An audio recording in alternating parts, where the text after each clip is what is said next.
All right, we get praise, esteem, and honor to the living Alahym in the name of Yahushua HaMashiach today. Pick it up in John chapter 5, verse 39. Search the scriptures, for in them you think you have eternal life, and there they was testify of me. And you will not come to me that you might have life. I receive not honor from men, but I know you, that you have not the love of Alahym in you. I come in my Abba's name, and you receive me not. If another shall come in his own name, him you will receive. How can you believe which receive honor one from another, and not the honor that comes from Alahym only? Do not think that I will accuse you. The Abba, there is one that accused you, even Moses, in whom you trust. Had you believed Moses, you would have believed me, for he wrote of me. But if you believe not his writings, how should you believe my words? Shalom, Saran. Let's come over here to Psalm 67.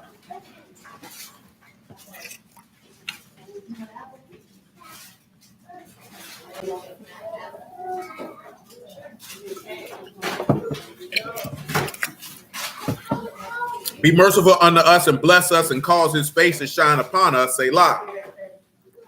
That your way may be known upon earth, your saving health among all nations. Let the people praise you, O Alahym. Let all the people praise you. Oh, let the nations be glad and sing for joy. You shall judge the people righteously and govern the nations upon earth. Let the people praise you, O Alahym. Let all the people praise you. Then shall the earth yield her increase, and Alahym, even our own Alahym, shall bless us. Alahym shall bless us, and all the ends of the earth shall fear him. So, Michael, what does that thy saving health? What does that translate to now? Oh, that means you wasn't paying attention last night. That's what you telling me? And you wasn't paying attention Wednesday. I'm appalled.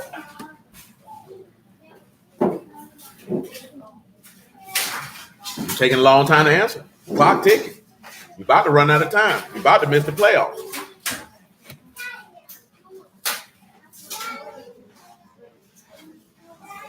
So you missing the playoffs is what you're telling me. So you didn't even get a shot off before the buzzer went out. Went home just like the New York Knicks, huh? And just like the Brooklyn Nets. What about you, Sade? What does saving health mean? What does it translate to? I'm going to be highly appalled since you were sitting in the room. Well, whose fault is that? Okay, as long as we're on the same page. Shalom, y'all. Shalom, Brother Reynolds. You weren't paying attention at all. No, don't blame that on that boy. Don't blame that on that boy. Ain't no excuses over there. You can play that with your daddy. You can't play that with me.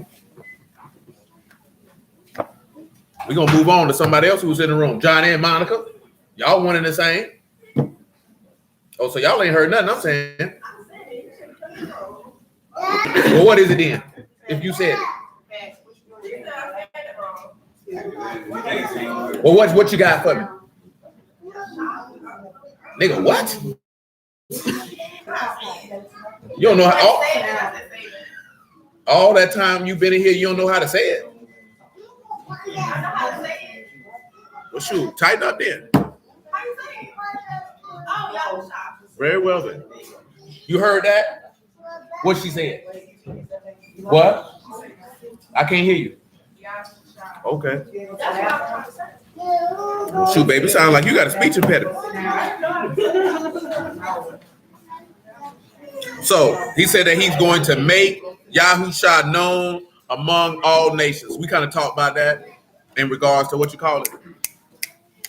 It'll come to me in a minute. I know we talked about it back in chapter 2, but that's not what I was thinking about in my brain.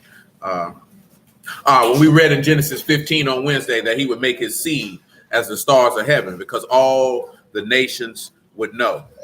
Now, it's mentioning that the nations should be glad and sing for joy. Let's come over here to Deuteronomy 32. So I'm going to have a question in my brain for everybody, considering today's circumstances and just this word period. It's just two separate things. And I'm going to ask you this in just a moment, as soon as I get to Deuteronomy 32. I want you to come to Deuteronomy 32. I desire verse 30. Oh, yours? What's that? That's on. Yeah. I brought 3 of them. Ain't want no kombucha today. Sloan Tavon.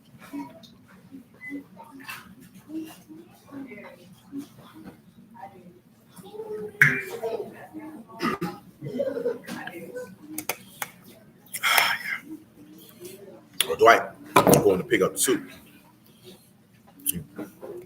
Well, his soup. He don't grab mine if it's ready. He said, how should one chase 1,000 and 2 put 10,000 to flight, except their rock had sold them, and Yahuwah had shut them up? Their rock is not as our rock, even our enemy themselves being judges. How is their rock not like our rock? He said our enemies are the judges of this. How? This is an easy question. This is why the nations are going to praise him. How can you easily prove that? Let me read this to you again so y'all understand, because it's a very clear question. It's a very clear statement. Their rock is not as our rock, even our enemies themselves being judges. Judges here is Hallel. So you understand that that's a judge, an assessment, an estimate. So by their own assessment, they are able to determine that their rock is not as our rock. Scripturally, how can you answer that? I do not desire for personal opinions, thoughts, words, or anything of the sort. I need book for it. Very easy question to answer. Shoot, do what work for you. What make you think about the verse where it says their idols are like stones, or they don't talk or something like that? That is a correct assessment. Let's come over here to Psalms 118, I believe. It might be 116. And I was looking at our rock being my shop. This is the chief cornerstone. Mm-hmm. Do y'all recall? It's not Psalms 116. So what, that 18:2 where it says that he is my rock, my fortress. Oh, Dagon, that is another one. That is correct, sir. I can allow it. I can accept that answer. Okay. Mm-hmm. I'm trying to make sure I'm in the right spot. Oh, there we go. Psalms 115. I have forgot what I was going to say. Psalms 115 and 1. It'll come to me.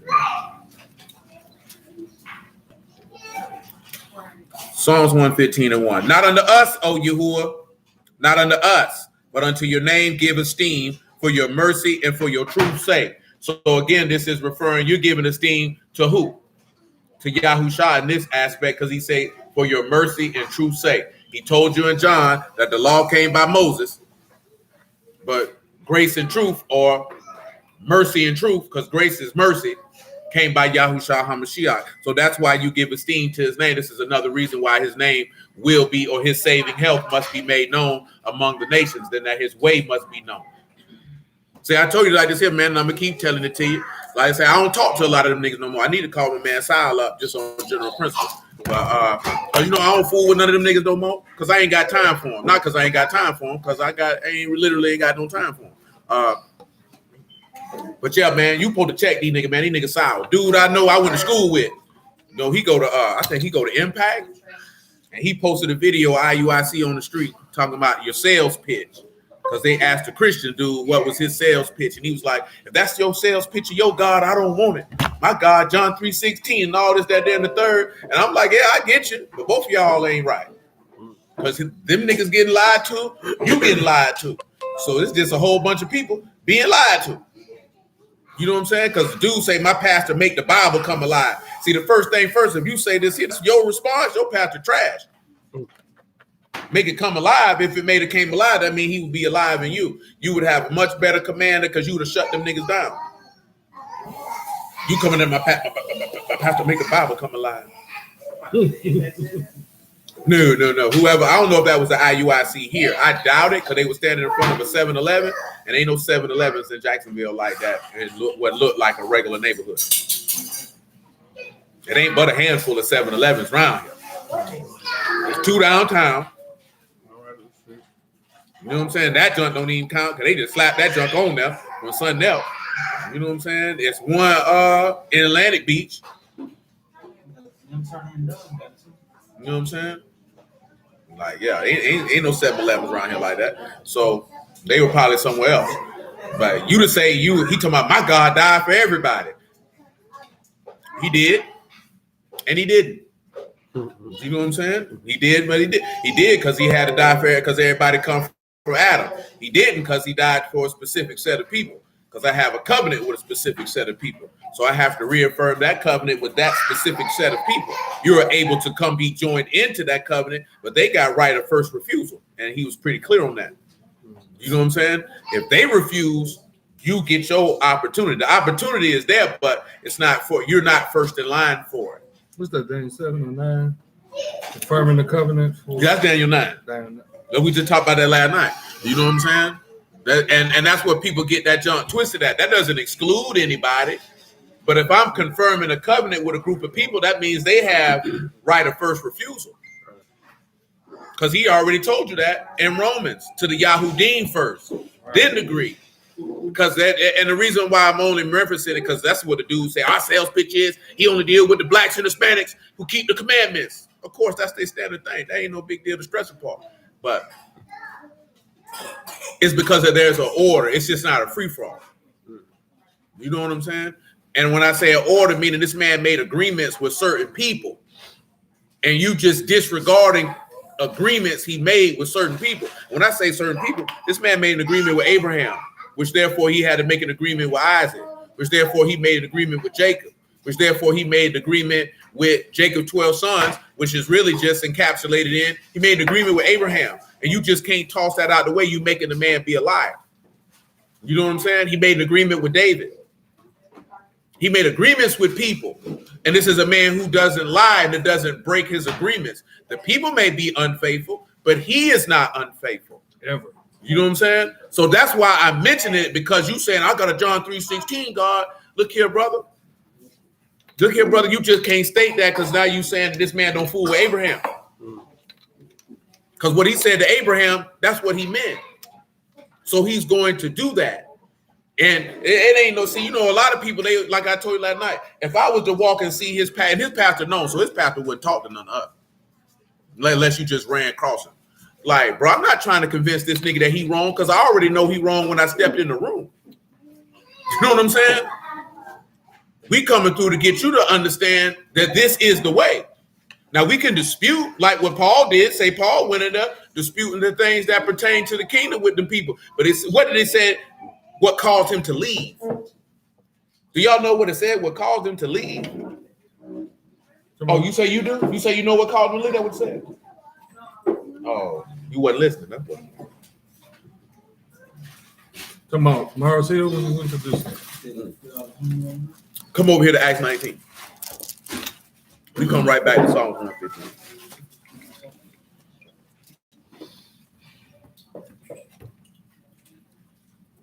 I pick it up in verse 1 on general principle. Mm-hmm. Acts 19:1, and it came to pass that while Apollos was at Corinth, Paul, having passed through the upper coast, came to Ephesus, finding certain disciples. He said unto them, have you received the Ruach HaKodesh since you believe? They said unto him, we have not, so turning from what you were doing that was contrary to the word. John, y'all being baptized in Yahushua's name, and you were baptized into the faith that he was the Son of God, as the scripture has said. Totally different set of circumstances. That's why they said we ain't never heard of no Ruach HaKodesh. We don't know what you're talking about. Let's continue. So they would have been baptized. And that's exactly what's going to happen. And when, yes. I mean, one got the gospel and one didn't, to keep it short. He said, when they heard this, they were immersed in the name of the Lord Yahushua. And when Paul laid his hands upon them, the Ruach HaKodesh came on them, and they spake with tongues and prophesied, and all the men were about 12. And he went into the synagogue and spake boldly for the space of 3 months, disputing and persuading the things concerning the kingdom of Alahym. When you're talking about disputing, that means they're saying things about the reign and dominion of Alahym, and he's disputing what they're saying. And he's trying to, through the dispute, he's trying to persuade them with the information of the reign and dominion of Alahym to win their soul. Not coming there to prove that he's right and they're wrong. That's whole stuff. You don't deal with something of this nature to try to prove that you're right and they wrong. Yahuwah's right and everybody's wrong. So that's the wrong track to take.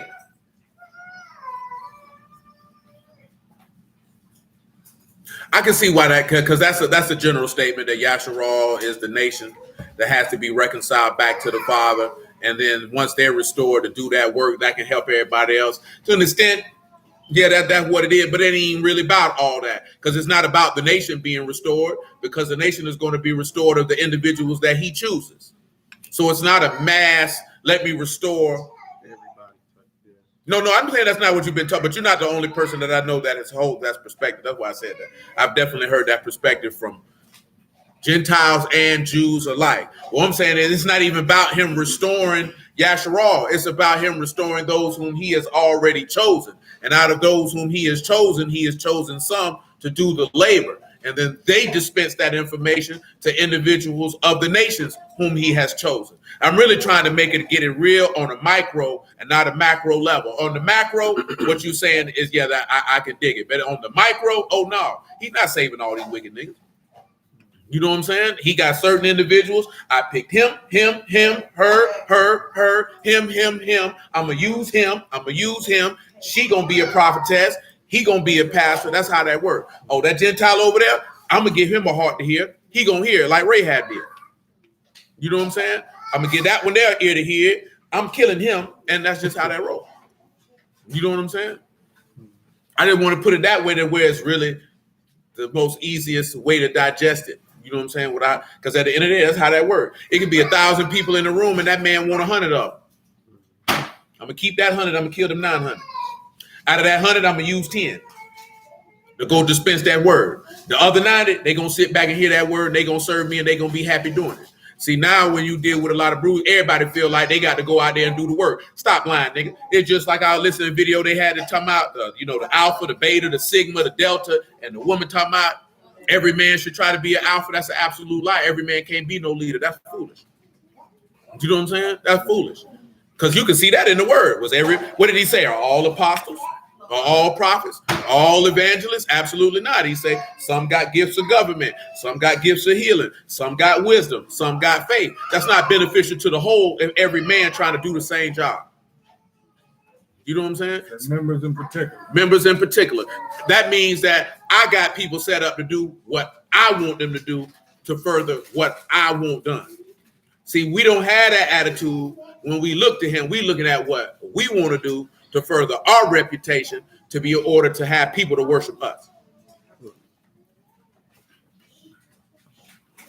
Absolutely, Saran. That's absolutely. Saran is mentioned like the priests are the sons of Aaron and the Levites serve the sons of Aaron, but the Levites don't do the sons of Aaron's job. You know what I'm saying? The Levites can't go into that inner sanctum like Aaron's sons can go in there and make an offering. They can't go in there and do that. That's not a part of it. Or remember we talked about that with the courses? You got courses, different jobs and classifications that everybody did. Different. Absolutely. Remember that went into when we were talking about in the body now. You got apostles, you got prophets, you got pastors, you got evangelists, you got teachers, you got people that's their job. Yeah, but they just talking, they sinner, so that's sinner conversation. You know what I'm saying? Because when I'm talking about, that's beta. See, that's all you can talk all that stuff. Shoot, I look all them niggas in the face, boy. If you don't serve the Lord, I say you beta. Now put that in your pipe and smoke. Shalom, man. Straight up. That's what I tell them. You beta, nigga. You don't serve the Lord. What is you? Beta. Because guess what that means? You finished. Look here, right? Because the dude on there who claimed he alpha, boy, he came at another grown man and talking about domestic discipline, and he like, oh, so really, you'll let your boyfriend bend you over his leg and spank him? He was like, you gonna come at me like that? Now see, he handled himself like a gentleman in his response. But I done told that nigga, my nigga, you an F nigga, right? And when I see you, boy, it's on sight. I don't want to talk. Just know, bro, you just disrespected my manhood, cuz. So just know when I see you, and you can call me getting emotional all you want. You know what I'm talking about? But you just said a grown man's making me on my posterior. Just know that you got to shoot me a fade when you see me. Ain't no talking. I ain't going to be like, what's up, bro? Just know that it's up when I see you.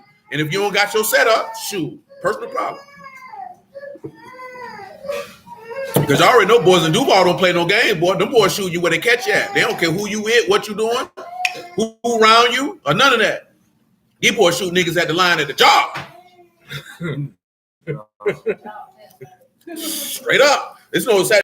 And the nigga had the nerve to say it in a song too. Boy, that nigga said we found out where he was working and clocked him out. Yeah.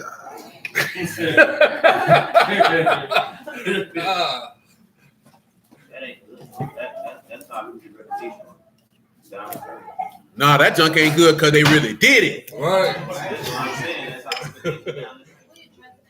Ain't no reputation. Nigga, that's rap music. That's a bar right there, though. It is. That's a hell of a bar. I said, Bonnie, man, where he worked at, clocked him out. That's a hell of a bar right there. The sad part is, boy, they really did it. They caught that nigga at Amazon in the line for the job fair and killed him right where he stood for what he said in the song. In front of everybody. Shoot, 2 other niggas got shot with him. They ain't had nothing to do with it. These boys don't play no games around here. You ain't gonna talk to nobody from Jacksonville, Florida like that. Nah, not from around here, boy. Yeah, he did let it slide, but I told that nigga nigga sitting there like, I'm like, you was a busted nigga. Ain't no real man finna talk to another man like that. Not if you say you know alpha, because you know if you say that, bro, a fight come with that. You already know what come with it. Fight come with that. Fight come with that. You ain't even skinning and grinning. You don't even play with another man booty hole like that. That disrespect. Don't joke with me like that. Shoot, that's when I told him, yeah, that's right. Right after I bend your mama and your wife over my knee, nigga. Spank them. How about that? Cream pie looking boy. I'm talking about that junk. That wasn't right. Verse 9 though. And when the diverse were hardened and believed not, but spake evil of that way before the multitude, he departed from them, separated the disciples, disputing daily in the school of one Tyrannus, and this continued by the space of 2 years, so that all they which dwelt in Asia heard the word of the Lord Yahushua, both Yahudim and Greek. So everybody got it. But you know why, but you see why he slid? They went to talk. How many times we've been on the phone with somebody in the past and I told you, boy, if the nigga go to blaspheming, I'ma hang up in his face. And I done got on the phone and told some of them niggas, bro, if you go to talking like this, I'ma hang up in your face. And I hung up in the nigga face several times. I ain't got no problem with it. You talking about y'all around here worshiping a dead zombie. Click. Not finna sit there and listen to that. I'm definitely not finna argue with you about it because I already told you this. If you go to blaspheming, I'ma get off the phone. I'm not finna sit there and listen to that. And you're supposed to be as a man, you ain't supposed to sit there and listen to that. I'm gonna holler at you, bro. You got it. That's how you feel?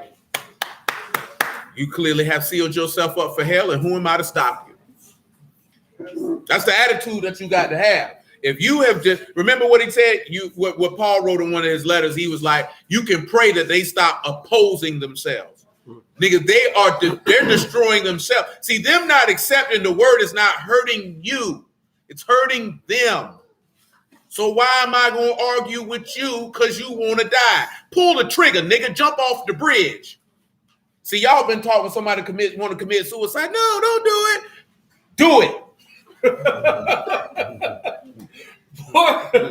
You know what I'm saying? If that's how you feel, do it. I'll go home and pray for you later.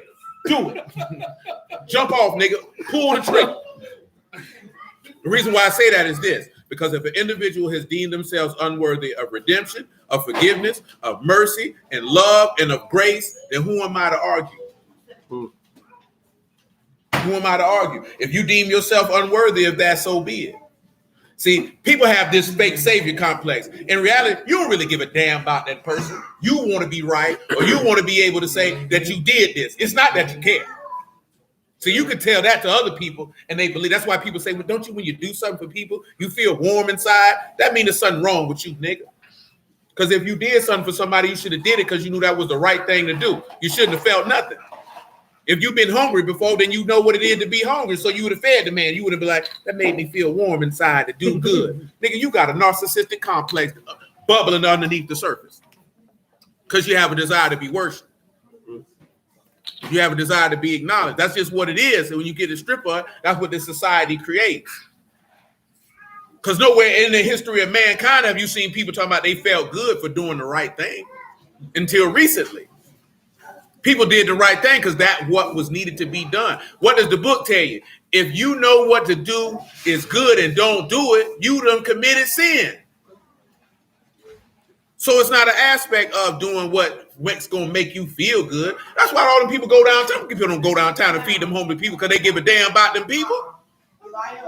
You know how we know that? Because they take pictures of themselves doing it. They videotape themselves doing it. They let everybody know on the book, we doing out this outreach and this, that, and the third. Man, if you were going to go feed the people, just go feed them, bro. Now, if you, of course, you trying to, you get it? Elicit donations for materials, I get it. There's more of a discreet way to do that, in my opinion. That's just me, though. You know what I'm saying? And I'm not saying that I've mastered that discreet notion of doing that. But in my opinion, I feel like there's a discreet way of going about without broadcasting that's what you're doing if you're trying to elicit donations to be able to go do that. And to feed people, you don't even need to get on the book for that. Shoot. All you need is a few people. Put your money together, man. Shoot, nigga. There's plenty of Sam's Club and Costco's and BJ's around here. They don't take much. They just want to be seen. You know what the Lord said about that? He don't fool with you. You got your reward. Look at that brother there. That brother Jones, he's a good man. He all the way down there feeding them people. That's good, righteous brother. Yeah. You know them brothers over there, they be playing a lot of crop corn. They go with we said don't tell your right hand what your left hand's on. Yeah, don't nobody need to know. Don't nobody need to know. Ain't nobody business. That ain't nobody business. Come on back. What was that? Psalms 115. Grandma. Come here, Grandma. How are you? You know how to talk, don't you? How are you? Or go sit down, because you playing.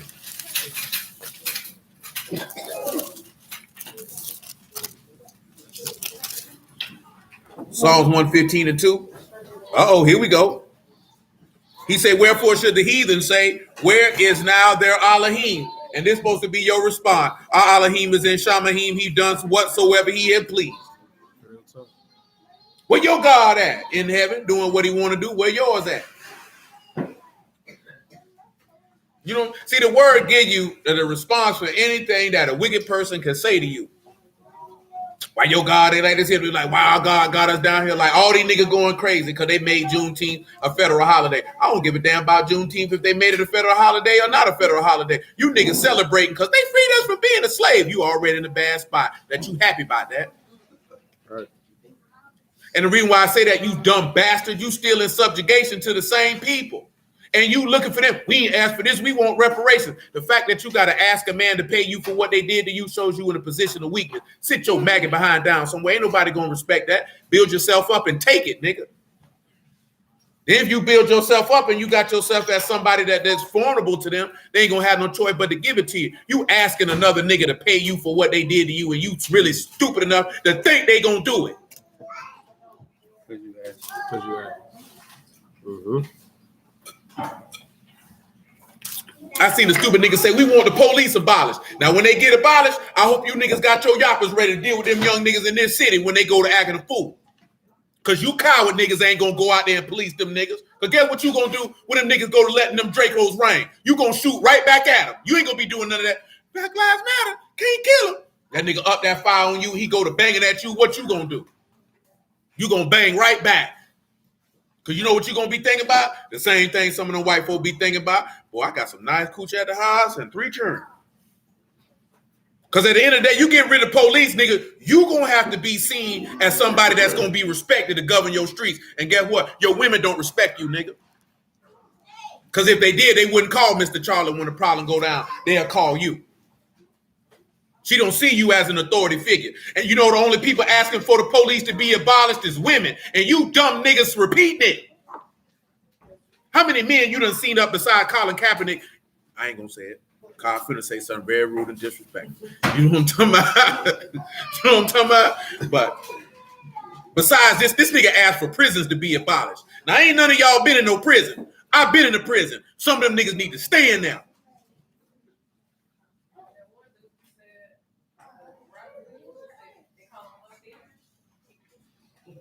Oh, you talking about who? You talking about Queso? Yeah, that boy, that wild, boy. They say that boy that's around here killing niggas, and this nigga say kill a nigga and go get a pedicure. Man. Bro, this nigga literally went live and said kill a nigga and go. Nigga like that ain't supposed to be free. You living like that. You ain't supposed to be free if you killing people like that. Man, boy, I didn't realize, boy, these boys had a rap group. They niggas call themselves No Hospital Gang. Niggas like that ain't supposed to be on the street.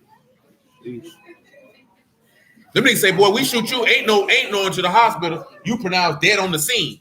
So if you get rid of the police, you gonna go out there and fool with them niggas? And when you catch them niggas, what you gonna do to them? Don't do that again, little Johnny. Don't shoot nobody else. We got to program them. No, nigga. Because guess what? Yahuwah said to kill that nigga. We got a program. Because guess what? Guess what? In our culture, hey, little mother, I see you back there. Yeah. Let me tell you something, right? In our culture, you ain't had no police. You had to police yourself. That means if you had catch Michael in the back worshiping an idol, nigga, if that was your wife, you had to be the first one to put the rock upside her head. It couldn't be, oh no, that's my wife. I'm just gonna give you the real life example. If somebody caught you back there worshiping a goddess and say you were married to one of these men in their room, he supposed to be the first one to put a rock upside your head. See, a lot of y'all ain't ready for that one now. Kill my wife. I'm gonna kill that funky hoe right where she's standing. Shoot, she can't be my wife worshiping another god. I'm gonna kill that hoe, get me a new one. Get me one that gonna serve you. Yeah, that's y'all laughing. That's all right, though. For real. Play with it. Shoot, that book say if you catch your husband doing it, you supposed to take him to the elder. Shoot, I'll be a widow for shoot. Get me a new husband. That nigga got to die. That nigga's evil. See, y'all ain't ready for that one there because that means that there's strict adherence to consequences for your actions. Accountability. Life or death accountability. Final accountability. And you got to police that. You ain't had no police in no ancient time. People govern themselves. Prisons and stuff like that, absolutely. You got caught out of pocket and you didn't get taken to no magistrate in every culture. You got took to the religious leaders in most cultures. Now, some cultures did have magistrates, like say the Byzantine Empire or Hammurabi in Babylon, where you went before courts and judges. Niggas acting like that junk just started in America. That's how you know niggas stupid. Don't read no books. Because guess what? You've always had degenerates. And boy, you have to get degenerates from amongst you. You don't keep degenerates among you.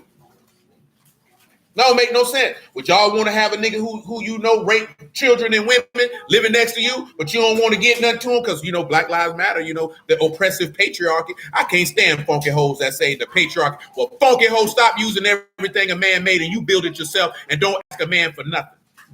Don't ask me to protect you. Don't ask me for a dime. Don't ask me for none of that. If the patriarchy is so evil, take your funky butt over there and go do it yourself. Because that's what men got to do. Because if we're going to scream about matriarchy, oh, the women this and women that, then don't fool with the women then. You stay over there with your homeboys and y'all reproducing your booty holes and y'all leave the women alone. Because that's what you're saying when you go to that extreme because you're saying you don't want to fool with no women. Come sit down. And then the women screaming at you mean you don't want to fool with no men until it benefits you. So if you saying it's a problem with a matriarchy, then don't fool with no women. If you say it's a problem with a patriarchy, then don't fool with no men. Go build by yourself. If you want to sit back and say that there's a problem with men and women on how they interact with each other, then you have to find a solution to fix that so you can do what you're supposed to do, which is build a community that can be able to support one another. See, that's what we don't want to do. And put you this way, you know one of the biggest reasons why our people is messed up? Because women leave. Because the minute that junk don't be how they want it, they leave. And women didn't leave 100 years ago. Oh, I'm not happy, girl. I'm not settling. They leave. And you know what you're doing? Because you being selfish, you're not thinking about the legacy of children, grandchildren, and great-grandchildren. You have destroyed a lineage of children that they will not be able to bounce back from for 6, 7 generations because you were thinking about you selfish bastard. It's really, I was really watching that podcast about they saying it's really on the dudes because a woman can leave and a nigga will take her. That is the problem. That's the real problem. That is the biggest problem. Be like, you need to go back where you was at. That is the biggest problem. I told y'all that before because it's like a church. If you know you can leave this congregation because you don't like what they saying and you can go to another one who will take you, then there's no incentive for you to stay where they telling you what's right. So if you know you can leave a nigga and it's going to be a simp nigga come pick you up, there's no incentive for you to stay here Because if you had done left and the nigga told you why you left your husband, because he did this, that, funky hoe, you need to go back to your husband. That's why they get mad when KL tell them, oh, you need to go back to your husband. Because they know it's a nigga who gonna take you. Remember I told you last week, men from like our generation, they are dealt with a woman with a child. Boy, these young niggas, boy, they not with it. They not with it. And they trying to shame dudes into doing it because the young boys is not with it. They say, I'm not doing it. I don't want to do it. You can't convince me to do it. You know what I'm saying? I literally just seen a woman yesterday say, oh, a woman lose value, girl, when she have a child. Funky, stupid idiot. This is why I tell you this here. You go read in the text. We just were talking about this on Pentecost, right? What did a man have to do to marry his son to somebody's daughter? What did he have to do? If I came to him and say, he got to pay a dowry. That means that's a payment. That means he's putting a value on what? Specifically, what is he putting a value on? On her virginity. So when you look in ancient culture of history, a woman's value was always contingent to her purity. So when you come up and you're not a virgin and you have a child, you do not have the same level of value as a virgin. That's from the beginning of time. That just didn't pop off in America in the 21st century. That's been throughout history because we just talked about that recently, right? You seen the linen clothes lie to the side when Mashiach was in the grave. That was his virginity napkin. That was to show his dowry that he had paid the price of the virgin. He paid it with his life. This man is pure. That means he's of value. See, people don't want to hear that because we live in a society of whores.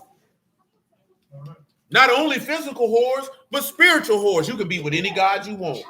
You can serve and worship any God you want. You know what I'm saying? And nobody's put to shame.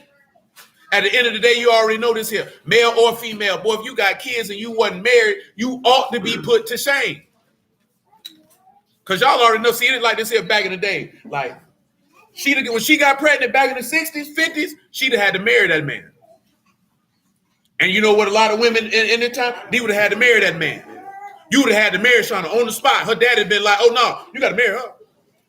This ain't nothing to talk about. Okay. And you know what? People looking at it now, but I don't love him. Ain't nobody in no time in history until about the 1920s or 30s when they talking about they wanted to marry somebody because they love them. That's new stuff. You thinking, I done told you this before, you thinking an arranged marriage that had something to do with love? You know what I'm saying? That was, I like your stock. We making an agreement. Let's roll. You know what I'm saying? That's that new stuff where you talking about you got to feel happy and that's why women leave. That's why women leave. That's why you have a 50% divorce rate in this country and 80% of that 50%. How is the divorce rate for black people higher than the marriage rate? How that even make any sense? Because we done bought into the lie. We ain't bought into nothing. The women have bought into it. Yeah. The problem is we allow it. That's what the problem is. We allow it. Man, I know a chick, man, she got 9 kids from 9 different dudes. Ain't no way in the world nobody supposed to put no penis in her. Definitely ain't supposed to wife her. You know what I'm saying? You got boys walking tell people, go save that woman. I just seen a woman popping her booty cheeks, a little kid behind her playing with a pistol. Huh? Room full of adults. She on the camera trying to dance, and the little boy done picked up a pistol. And luckily somebody walked past and seen it with the pistol and took it. Room full of adults. And you want me to come in there and breathe with that? That's what I'm supposed to give my seed to. She worrying about popping her coochie on a handstand. This little boy playing with a pistol, finna shoot everybody in the house on accident. What was this? A little kid just got shot. 6 years old, man, little boy playing, left his pistol out. What a 14-year-old boy doing with a pistol, leaving out freely in the house? Legit picked that fire up and shot himself in the head. Now he out of here. See, it's contingent on the men. You have to stop allowing it. You have to stop allowing it. Yeah, you have to stop allowing it. But these women know it's always a cent round the corner. That's the part. It's always a cent round the corner. I told y'all this last week, lady. I wasn't trying to be funny. Well, ain't nobody trying to, not no man of value, not no man you want. If you've been a housewife for 10 years, what a nigga gonna do with you? You're specifically tailored for one man for the last decade. For the last decade, you've been with one man for 10 years. So your whole thought process and doing is how to please that one man. What a nigga gonna do with that? See, I look at the parallel. See, that's how they tried to break you. See, you have been tailored to serve Yahuwah, one man the whole time, and they chipped away at you, so you would want to serve somebody else because you looked at the shiny stuff they were offering. You was like, you know what? I ain't got to keep these rules over here. I can come over here because you have been tailored to serve one man the whole time. A man can't do nothing with a woman who's been imprinted by another man. Everything she think about, that clip you sent me with that dude talking, that man ain't never lied. Boy, you deal with a woman she been dating for years, you taking the bits and pieces of every man you dated and putting them into one man and expecting the men you meet to be these 10 different dudes. That's impossible. That's why these women alone. Because you had a dude, you didn't want to stay there. Now you got what? You got a whole bunch of whole niggas out here, man. But like you said, I did. They're supposed to be dedicated to one man their whole life, and they'll leave that and find a nigga that'll take them. And then hate him and go find somebody else to break their back. You supposed to have been with my man your whole life because he didn't put you on a pedestal and worship you every minute of the day. You leave him to go get a beta male sent mangina. Now this nigga give you everything you want, but you don't respect it. So you find a little bust down Willie around the corner who ain't got nothing going on. And you let him go ahead. And then the sad part is you take the man who working hard resources and give him the bust down Willie. Bust down Willie ain't got $2 in his pocket. That's all you know how to do a bust down. That's right. Jason Black had a video of a lady in Miami with a thong popping her booty cheeks while her son was recording it. Little boy. She got him. He the cameraman. He the cameraman. You know what I'm saying? Great. Then I just heard a woman the other day talking about what's wrong with getting a thug because he's a degenerate. We all need a little thug loving. That's the problem. You used to dance to that song? You look like you like Ja Rule. You like Ja Rule? Ja Rule was pretty cool? No, he wasn't. What'd you say, Monte? Jeffrey Atkins? Pretty cool? Yeah, you ain't know that. I like that. Song 115. I like Jeffrey Atkins. Man, Jeffrey Atkins only had one song I cared for, and Memphis Bleak was on it. And luckily it was on Bleak's album, so I didn't have to get Ja Rule's album to hear it. Because Big Link had Ja Rule's first album. You know, this 99, we had the house. You know, about 97, 98. He put that junk on. I said, go ahead and take that out of tape. You know what I'm saying? And he wasn't the Ja Rule that y'all know him as then. I said, I'm good. You look like a nigga like Ja Rule.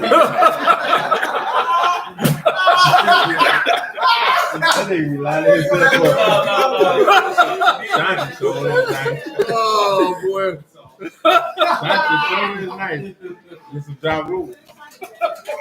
Nah, boy, I'm good on Rule, boy. Oh, that's what you were singing? That song where they was at the theme park? That was your joint, huh? Yeah, it was. I like this song Always on Time. You look like a nigga. I was just told nobody that. Out loud. Let me leave this man alone. Let's get back to this work. I ain't fooling with brother, man. I ain't fooling with this nigga today. That nigga went and got him the Jaguar slide. We gonna leave him alone. Yeah, we gonna leave him alone. I only got these because they didn't have the cover. Ain't nobody would hear all that junk, nigga. Nigga, you bought them joints because you bought them, nigga. Because if you ain't want them, you wouldn't have bought them. Nigga look around, see me. We know what kind of decisions you making now. So we need the slides to know that. That boy said we know what kind of decisions you make. Decision. Lord have No, you wouldn't. Come on, y'all. Psalm 115. We leave this man alone, man. Psalms 115 to 3. We'll leave this man alone. Now, of course, I want you to say I had to say those things in that extreme fashion, not for entertainment value, but for shock value, for you to see plainly and clearly the desperate situation that our people currently dwell in. Yeah. Because I always hear women on these platforms say like this here, like what they been mentioning? Sit down on that bottom. Oh, women of this generation don't have to deal with what her grandmother dealt with. But guess what? Your grandma got way more after her husband died than what you got by yourself. All you gotta do is ask her. I done told y'all this before. You can look the numbers up yourself. A woman's net worth is always lesser by herself than if she's married. It said the average black woman's net worth can be $430,000 plus if she's married. Her net worth single is negative $5. No, excuse me, negative $11,000 to positive $5. They always show, you can look the stats up, that in a divorce, the woman is always worse off than the man. The reason being is you're going to get that alimony, whatever the case may be, but you're not going to bounce back. He going to bounce back. The reason being because you didn't build any of that stuff. He did. That means he has the skill, the ability, the knowledge, the wherewithal to get that again. You can't replicate that. You're not going to find another man who's going to give you what he gave you, especially if you leave out of there older and with children. It's not going to happen. Why you think Kim Kardashian was sitting on there crying, talking about, I'm supposed to have been a better husband than Kanye? She ain't getting another Kanye. She was lucky to get Kanye. You an old whore. She ain't never had no man on that man's level ever.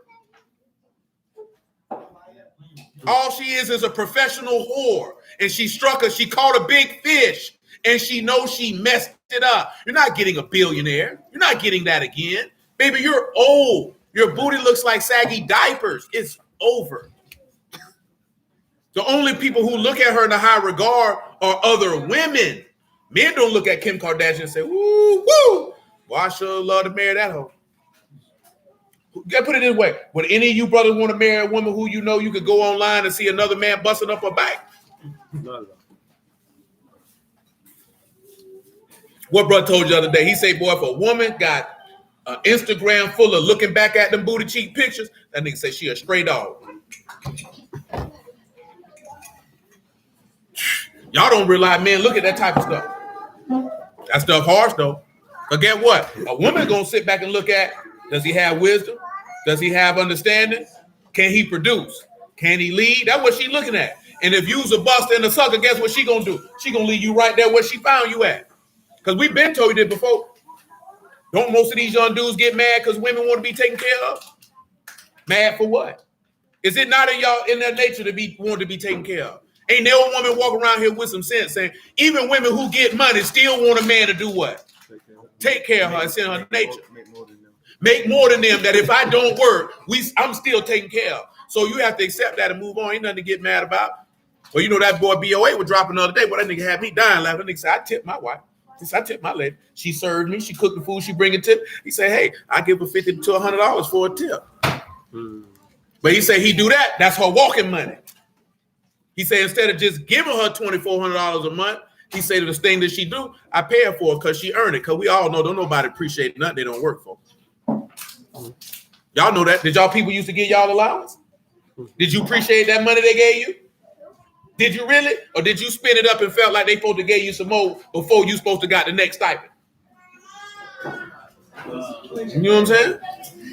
When people give you stuff, you don't appreciate stuff as much as when somebody give it to you versus if you had to go out there and sweat for it. Because when you ain't have to work for some money, you kind of spend it kind of liberally, didn't you? Real freely. Shoot. Mama gave me $20, buying all the candy and all the snacks. You went and worked for them $20? Shoot, I don't need them snacks, boy. I got to hold on to this one here, boy. How about a snack? A snack. Mama money, you buying snacks. Right. Your money, you bought a snack. A cheap snack. You ain't buy the Ritz crackers, you bought crackers. Factual. You know what I'm saying? So it's a difference. But in ancient times, this is only a new thing. Men always did that. They made their woman earn what she got. If I'm taking care of you, why wouldn't I make you earn what you get? You think you're supposed to get it because you have a vagina? Oh, now spin it around. You think who are supposed to give you something because you a Hebrew. So you feel like you ain't supposed to earn what he give you. You don't feel like you're supposed to do the works of Alahym, which is believe on him whom he has sent to get what he got to give you. You think, oh, I'm an Israelite. I'm here. Remember, I'm Hebrew. I'm Black, Native American, and Hispanic. You supposed to give me that. I'm supposed to get the kingdom. Yeah. You supposed to give me the kingdom we got next. No, you going to hell. We got that. Definitely. Next in line for the lady. Psalms 115 and 3. I just said that's why you got to spin it around. It ain't just about no woman because you the woman. You the body, ain't you? You the dog. Niggas say who? Ain't no dog food in here. The nigga say shoot. You lucky I ain't tell them come out here and bite you. Nigga try me, nigga. I'm Floyd Henderson.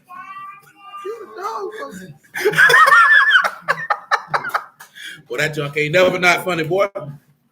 There's two scenes. The movie cool overall, but two scenes.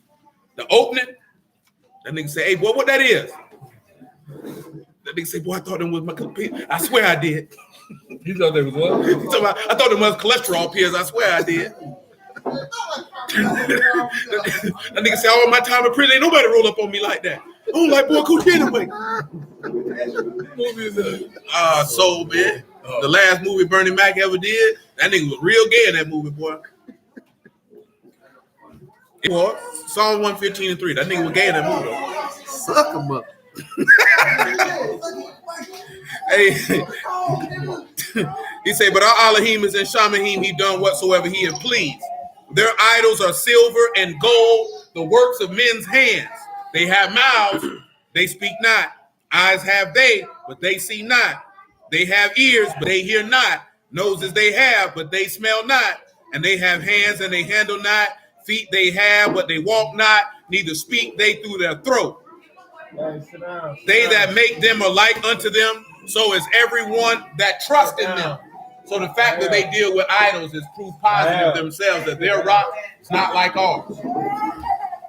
Oh, look, Joe. Back to Deuteronomy 32. Look, Joe always showing up. Now, this is a question I got to ask y'all. For everybody in the room, do you think without the word, would you be married at this present time in your life? To the person you married to? Probably not. Because without the word, guess what you don't have? You don't have a standard of righteousness and an impetus to do that. That's why I'm mentioning, not that you may not be marriageable, but you don't have the impetus to do it. Because only our people aren't getting married anymore. Now, we know what the book say in Hebrews 13. What did he say about marriage? That is honorable. This is something that he respects. But do people respect it now? No, they don't. See, I'm mentioning that not for the aspect to make you think either side that you're unworthy of marriage. I want you to look at your thought process on it. You understand what I'm telling you? It's not about if you're worthy or unworthy. If you go to that, that means you need therapy. I'm just be honest with you. If the first thing that click in your brain is he trying to say that I'm unworthy of marriage, you need therapy because there's an underlying issue there. And you need to talk to somebody about that. What we're talking about is your viewpoint and perspective on the institution. Because if you didn't have the fear of Yahuwah before your face, would you have said, I'm going to marry this man or I'm going to marry this woman? Because you wouldn't have had a drive to do it. Because your thought process would have been, well, shoot, we having sex anyway, marry you for what? We living together anyway, marry you for what? We know how we can say that? Because some of you had children and you weren't married, so that wasn't on your mind. Some of you were dealing with a person in a fashion as if you were married and you weren't married. That means it wasn't on your mind. That means that's not something you value. Because if you did, you wouldn't have allowed certain behaviors to continue without that agreement. You understand what I'm telling you? That means your people did not impress that on you, that this is how you do things and you can't do this unless you're married. Did any of your people impress upon you to be married? So why you didn't listen? No. But you were conducting yourself as a married person without being married. So why didn't you listen? Huh? So that means you didn't take it seriously. You didn't consider that to be important because you would have demanded it.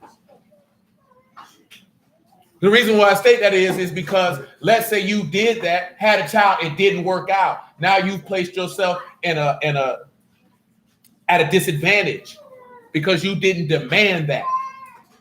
Now you allowed yourself to be out here with a child and no husband because you acted like a wife without demanding to be one first. See, Y'all are told that, oh, you don't ask a man to be married, he run him off. You're not asking him anything. You're letting him know that's what I demand. If you do not want to supply that, that is fine. That means you're not the man for me. Why are we going to sit here and waste time? I don't have that type of time. Before I know it, I'll be 35. I'm in my prime. This is my most fertile years to give a man some children. I ain't got time to play with you. If that's not what you want, I'm finna go. See, there's nothing wrong with that. Have y'all been told that y'all should not do that? Whoever told you that was an idiot. What they were telling you, they were preparing you to whore yourself. Oh, no, you supposed to demand that baby off the top. Oh, no. I got to be your wife, man. You want to do this? I don't care about no dates.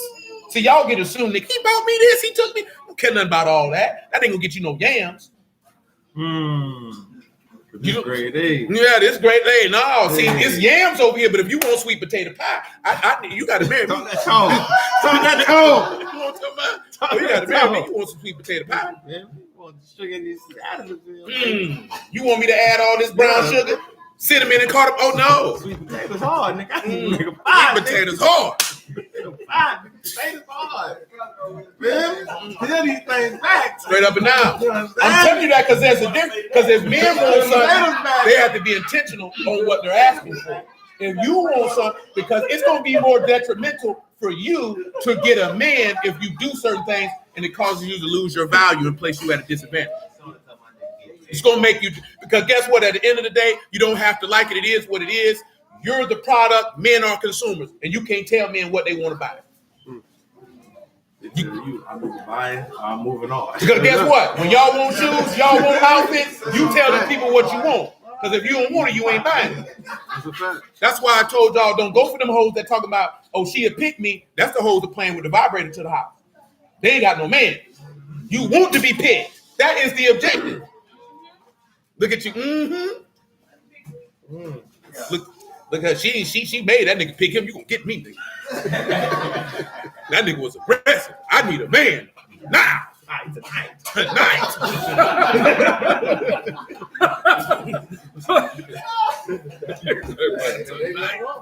Ain't that wrong with it? It is what it is. See, you see, this is what ladies mess up at. You try to do that after you done gave that man them yams. See, you have to make that demand before you get a yam. But you also have to make sure that you're a woman of value when he meets. See, you can't be out here with your titties out, your birth canal showing, booty cheeks flapping. You know what I'm talking about? Looking back at it all the time, gallivanting around like some common scallywag. See, you can't do that. You have to be, you know what I'm saying? Can't be no skeezer. You got to be a lady. That man, when he see you, he got to know he dealing with a lady. He got to know that. Because then when he know that, he going to be intrigued. Because like I said, man, BOA told y'all this the other day now, and I've been telling y'all this for years, niggas don't let good women get away. Believe that if you want to. Well, if you out here floating, now just because you're married don't mean you're a good woman. Don't get it twisted. No, I'm just saying because a lot of women feel like, well, I'm married, so I know I must be good. No, you just got married, and he there now.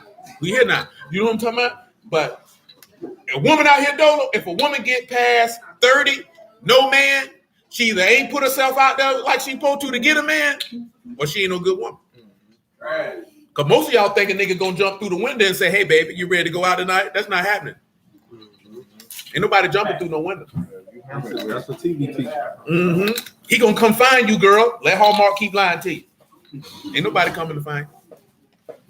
They ain't coming to find you. Now, it's different because you're in the word. The pool is a little smaller. So that means, you know, you gotta, sometimes you gotta reach out and touch somebody. Well, we got one down here for you. But like you said, it's a product, though.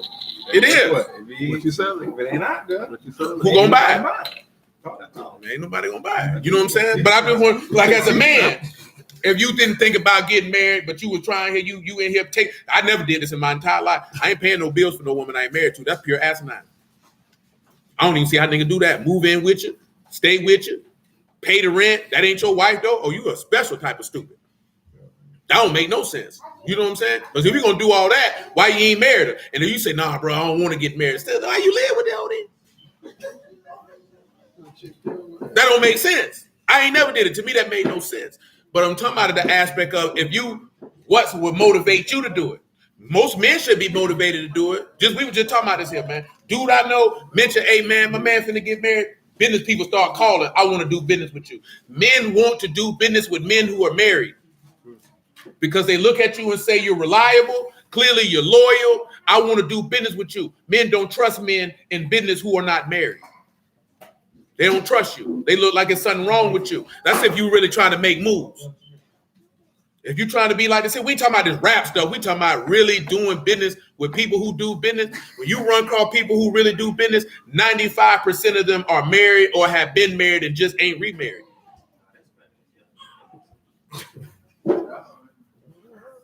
No, I'm just letting you know because it's the approach. What does a man get married for?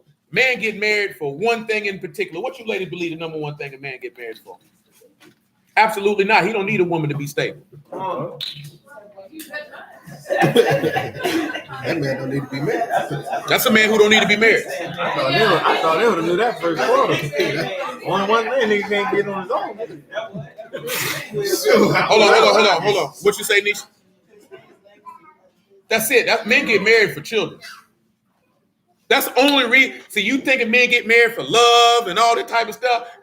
I'm telling you, you stupid. You know what I'm saying? You don't let them people lie to you. Ain't no man getting married for love. Not the men you want anyway. You know what I'm saying? Men get married for children.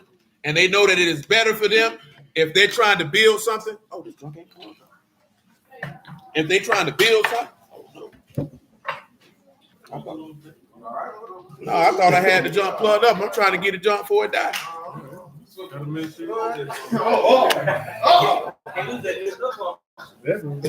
Don't go back. I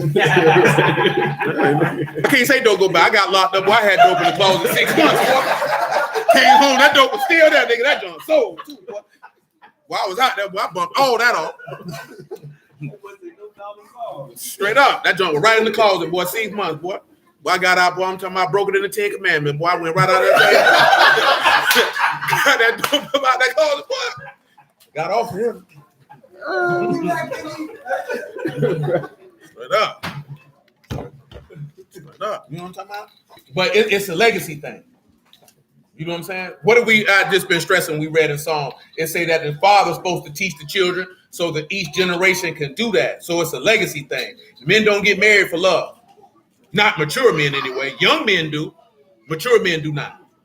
They know that they're getting married, that this woman is the proper woman to help nurture and protect my legacy while I'm out here doing this, that, and the third. See, y'all don't understand that if a man has that type of mindset and he picked you for that, that means that he holds you in a particular regard.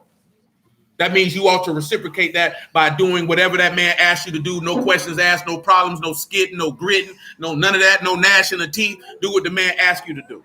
Because then you would have to look at, would you have the life that you have on your own? Because spin it again. Would you have the life that you have without Yahuwah? Would you have it?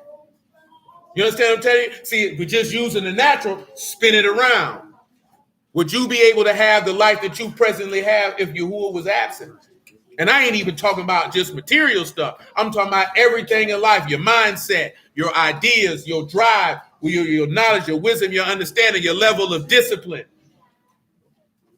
The morals that you stand on, what you say, BOA mentioned the other day, which is the truth. How many of you women would rather be with a man who had morals and standards where you felt safe versus a nigga with none who had some money? You know what I'm saying? Because we all know see, most men don't know that the number one thing that y'all want to feel is safe. You know what I'm saying? Average young man don't know that. Y'all want to feel comfortable, not comfortable as forth as just financially, but you want to be able to feel that I am safe with that individual. Because when you safe, y'all relax, which means it allows you to do what? To be feminine. Because most of y'all be masculine, but you don't desire to be masculine. You're masculine because you've been dealing with busted niggas all your life. Then you come around with a dude who not, and then you get shot because he don't go for that. That's where the fighting come in at. Because he's not going for that. You don't understand why he's not going for that. He don't understand you like that because you don't know what it's like to be safe with a man. But I will say this here. Every woman, I don't care where she at, will become feminine if she's in the presence of a masculine man. She gonna sit up behind Dom. He ain't even got to be your man. You gonna sit your behind down. You know what I'm saying? All that extra stuff you be doing. Yeah, them quick retorts, slicks, comments, and all that junk go out the window. Yes, sir. You need a beverage? Yes, sir, I'll get it for you. That's not a problem. You need a tray with that also? I brought you a napkin just in case. Come back to Deuteronomy 32. Shoot, y'all know, am I lying though? Did I fabricate the truth? I can say, no. I had a couple sucking niggas in my time. So didn't. I tried to be feminine. I couldn't do it. I told that nigga, shoot, I'm from Brooklyn, nigga, give me a face.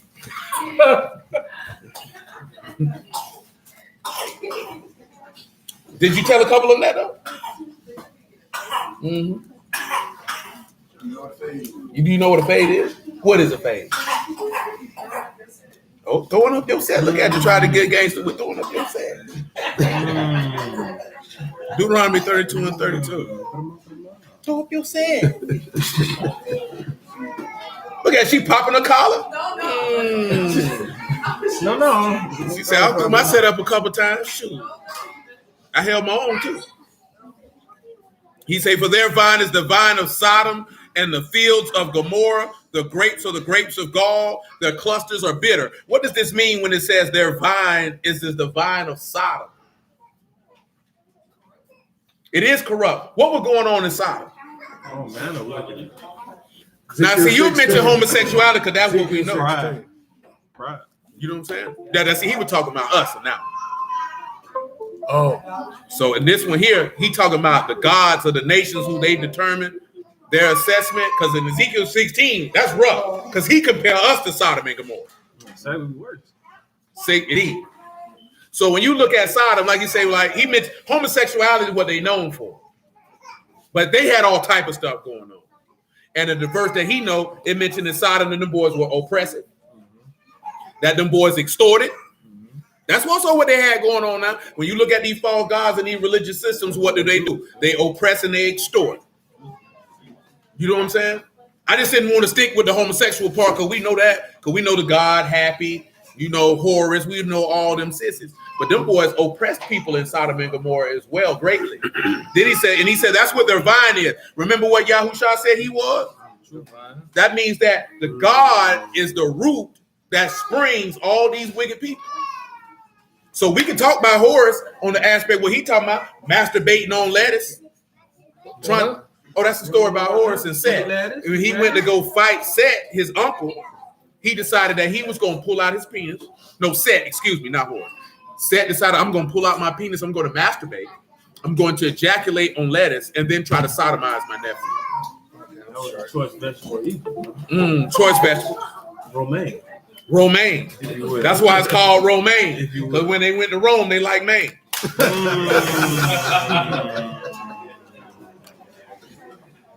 But that's what they did. So the Romans adopted that from Egypt. They did. I'm not being funny. I'm being funny, but I'm being serious. For real. They adopted that from Egypt. Romaine lettuce. Because the lettuce was symbolic of the lotus flower. The lotus flower is symbolic of a woman's vagina or a man's butthole.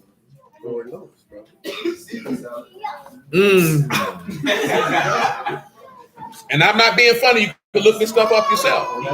That lotus flower. I read it in his book. I don't know where the term tossing salad came from because I think that's a 90s term. Oh, man. But it very well could be rooted in that sense. It's rooted in because it didn't start as a heterosexual activity. It started as a homosexual activity in the penitentiary system of tossing salads. That grown men would come in and violate another man at a level that should not happen. But nobody can toss your salad by force. You definitely have to agree to that. What about Shawshank? I never watched Shawshank Redemption. That nigga fought. Hey, you better. Crack a phone, bro. Yeah. That boy, Troy say stupid. That boy say a lotus flower bomb. But yeah, we talked about it before. Look up the lotus flower in ancient cultures. It dealt with mainly female deities and homosexual activity.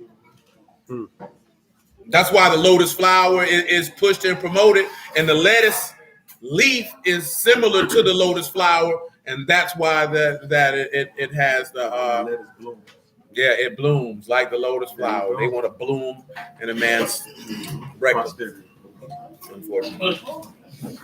Yes, unfortunately. I'm telling you this here because you need to know it.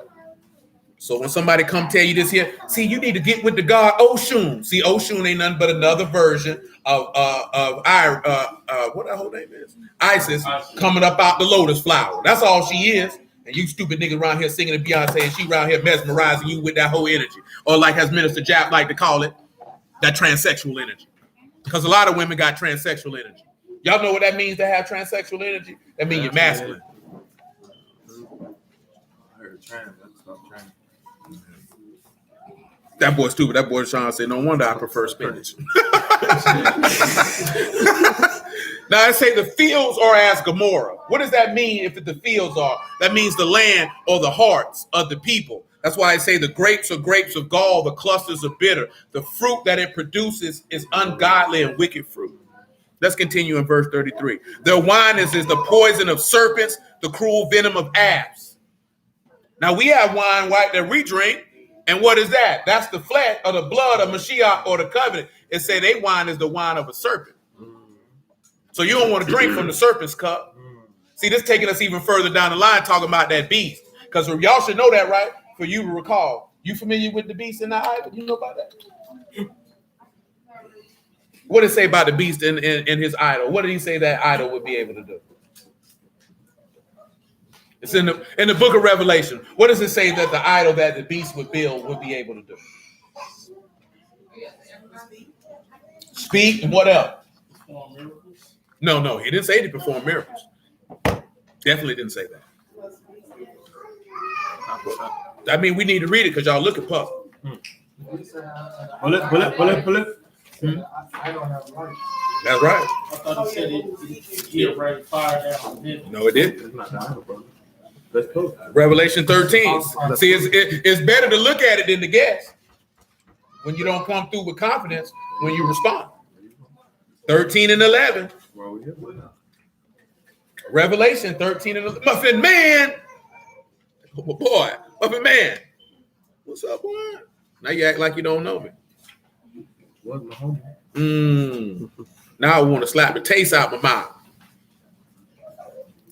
And I beheld another beast coming out of the earth. He had two horns like a lamb. He spake as a serpent. This should remind you of what? What in Daniel? That he'll come speaking peace, but he gonna come up and switch that game up. And while he coming looking like a lamb, because remember, it said he came as a what? A lamb. It's the lamb of Alahym. That means he came humble. He coming humble, but he coming as a serpent. If he coming as a serpent, that means he more subtle than any other beast in the field. He telling lies. This is another reason why the saving health need to be made known to all nations. This is why the gospel got to be known. Now, see, we didn't talk about this before. Do you remember that, Trina? Do you remember that the beast is going to look like whom? Whom is he going to mimic? He's going to mimic Hamashiach. He's going to mimic Yahusha. Now, see, this is the difference, right? If somebody came knocking on the door saying they was your husband, you would know your husband's voice. You know his silhouette. You know how he walked. You know his mannerisms. You know, nigga, you're not my husband. I'm not opening the door for you. But if you don't know your husband, another man can come knock on the door and come through and rape, steal, and pillage and plunder and leave you for dead. You understand me? Leave you for dead. That's right. That's definitely, yeah, that's right. So he definitely gonna do that as well.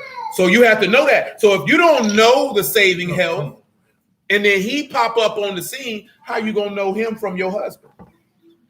See, remember we were talking about last night with that word yada say you supposed to know. So how you gonna know your husband? See, that's why with people who got the ruach, ain't nobody got to tell them to know their husband. They already know their husband. I know how he walk. I know how he talk. I know his rules. I know what he's about. Nobody can't come tell me about my husband. Can somebody come tell you about your husband? I ain't talking about your natural husband. I'm talking about the Lord. Somebody can come tell you about your husband. How can somebody come tell you about your husband? See, that's what wicked people do on the natural side when they want you to turn against somebody. Like they said, I mean, when I was out there hustling, somebody came and told the dude, he said, yeah, man, they told me about it long after. They seen, he said, man, that nigga right there, man, that nigga tried to tell me you was smoking crack. Well, I had to go off on this nigga. That nigga was like, boy, this nigga won't let a nigga smoke a boonk in his car. The nigga said that because we were trapping on Atlantic Beach and we were trapping in the house with the smokers. We wasn't leaving. But I had got that from my homeboy, from Fat Boy when we was out east. Like they sitting in there. You go in the back, you smoke, ain't no need for you to leave. Because that's how them boys hustle on that side of town. Them boys sitting in the spot with the smokers while the smokers smoking. Why am I going to leave? And then you come out the back, want another 40. I'm right here. I get all your money. I ain't got to come out here and be driving around. That's what they do in the trap. Them niggas getting high in the trap. So we incorporated that back down there. So, nigga, I'm in there. All the smokers. Nigga, they back there tricking and all. They come out and come out. That's your old lady. Nigga, don't play with me. You came here 2:30 in the morning. You know what you came to do. Go on back there and get that whole that money so she can pay me. You know what I'm saying? Because when she come out the back, she gonna want a 60. And I'm here for it. You know what I'm talking about? Because I'm in the front room playing NCAA, my nigga. You came here to hit the crack hole so she can buy this crack for me. And go. Not my old lady. Don't disrespect me like that. But them boys slid base of holes, though. Most niggas who sell dope slide base holes. I'm gonna be honest with you. No, I was serving. One of those I was serving. No, she wasn't prostituting paying me. I'm selling her rocks. And you playing games because as soon as she get finished having sex, she want to get out. Well, that's what the pimp did. No, the pimp don't want his woman on no drugs. Because then the dope man getting the money. You know what I'm saying? She had what she needed to get her done. No. Real pimps, they don't want their women on drugs because the dope man get the money. I want the money. I don't want the dope man to get it. That's messing with my cut. On the iceberg, he was like, I kept my woman. So he didn't know. That's what made me think like that. No. I'm selling dope. No pimp, selling dope. You know what I'm talking about? But I'm selling dope. But the thing was, because we in there like that, because it was me, y'all have mercy on the soul, John, because John deceased. You know what I'm talking about? We in there, that's what we doing. You know what I'm talking about? So a nigga I knew from there seen people who actually grew up with me and know me personally. You know what I'm saying? Like, oh, that nigga smoke rocks. And they was like, nah, bro. Nah, bro. I can't let you do that there, boy. I know this man. And then, like I said, this months later, like, yeah, man, that nigga talking about you smoking dope. I had to check that nigga. That's what you supposed to do if you know somebody. Somebody should not be able to come tell you about your God and you be like, oh, no, maybe you is like that. That's what nobody should see. This is the thing, right? On a real tip, on the relationship side, you know why most people marriages fail? Because you let people who don't know your spouse come tell you about your spouse. You ain't even supposed to go for that if you know your spouse for real. You ain't even supposed to let nobody drop them seeds in your brain. You ain't even, as a woman, you ain't even supposed to approach no man about no junk another woman told you. You know what I'm saying? You ain't even supposed to approach that man with that. Because 9 times out of 10, that woman mad because she ain't got nobody to take care of her. See, y'all got somebody to take care of y'all, don't you? Now imagine you talking to a woman ain't got nobody to take care of her. You think she really invested that you stay where you at?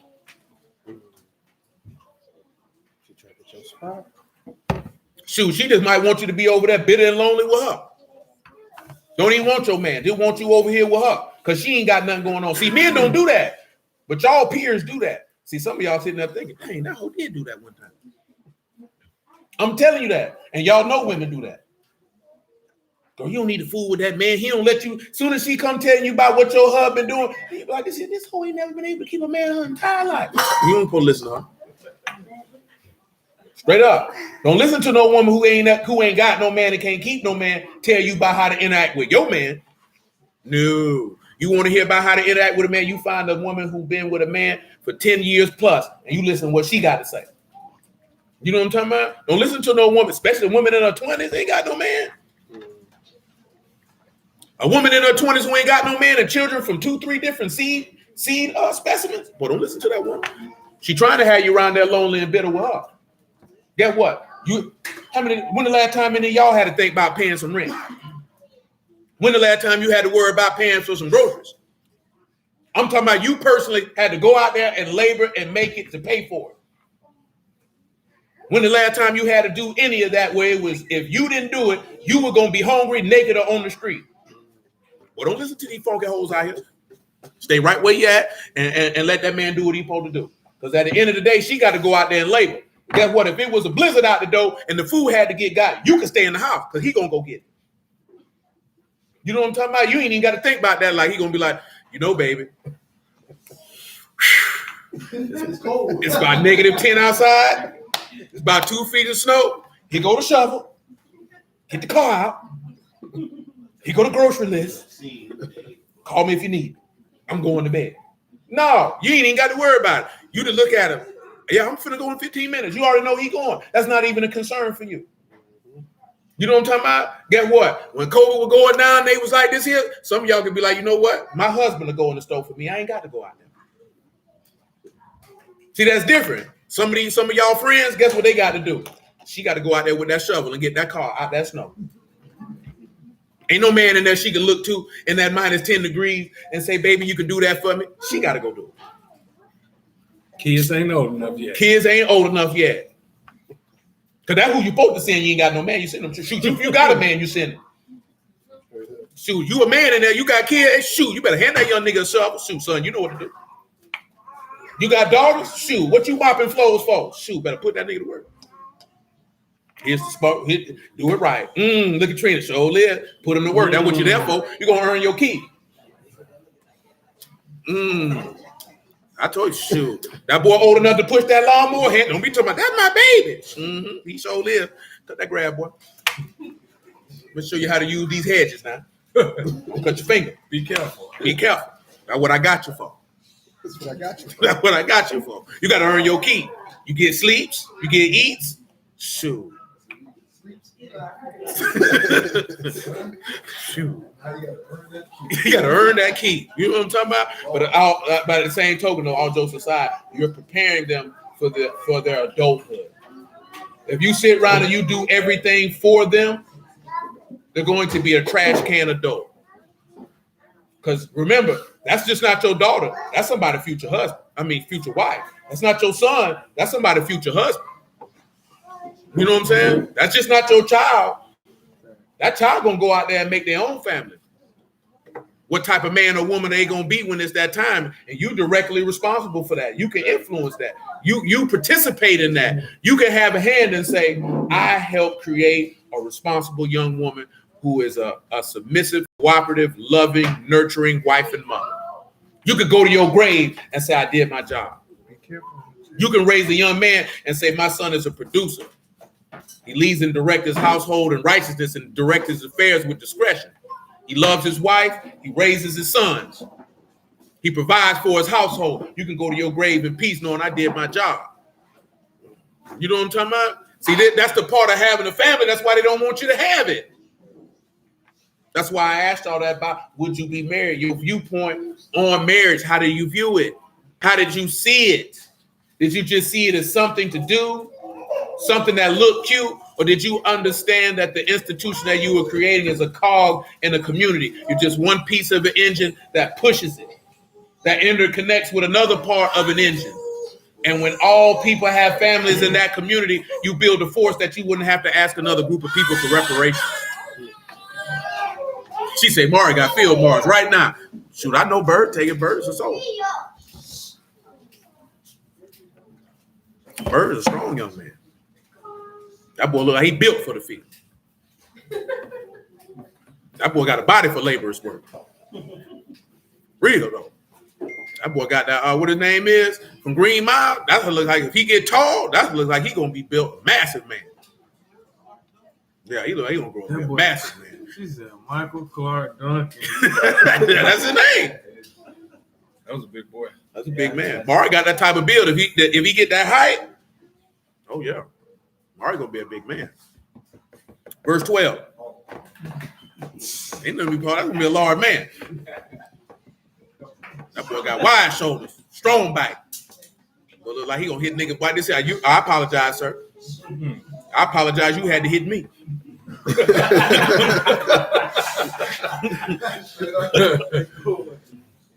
13 and 12. And he exercised all the power of the first beast before him and caused the earth and them which dwell therein to worship the first beast whose deadly wound was healed. So you know the beast is going to die and do what? Resurrect from the dead. He do great wonders so that he make fire come down from heaven on earth in the sight of men. It's the second beast that makes the fire come down. He's making the fire come down to mimic whom? Elijah. That's how that'll deceive people who know the word.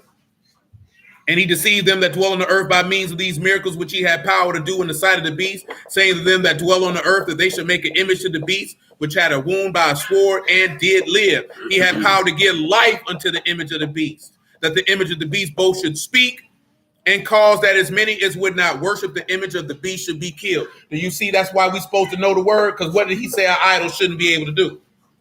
Can't talk, ain't got no life in it. So then when you see it got life in it, it can talk and you don't know the word, guess what happened? You believe that ain't no idol.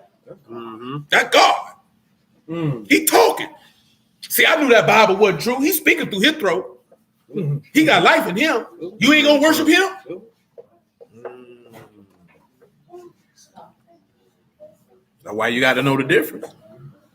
That's why he says their wine is a poison of serpents. Why when they said the fire, why we couldn't say Moses when they went through the 10 plagues? I thought they rained fire too. No, Yahuwah brought lightning down. He probably thinking fire. Yeah, you talking about what he talking about is when he let that fire come down and burn up them crops. But Elijah brought fire down from heaven directly to eat up them 50 servants.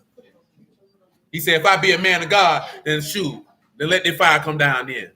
Now when the last one came up and said, well, I know you is, bro. I don't want to talk. Yeah, no smoke. I just came out here to deliver a message, bro. I seen what you did to the last.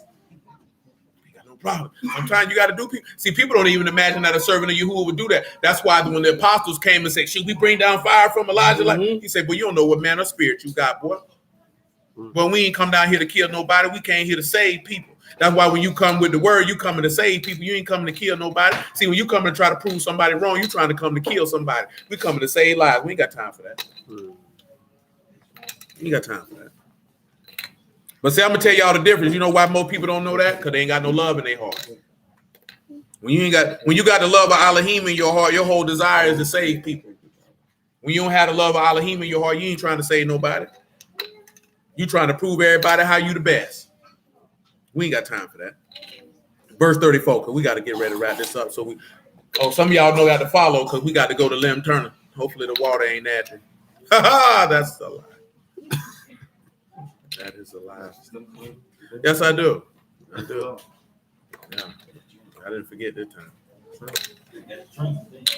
I ain't got no trunks, but I got my golf shorts.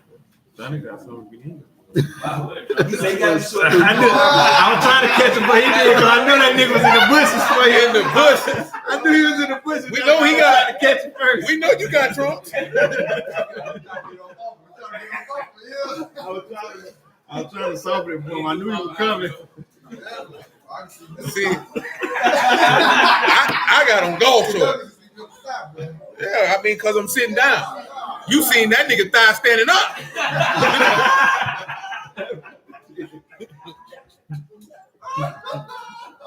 I know what he talking about. That been his thing lately, trying to show his sweet.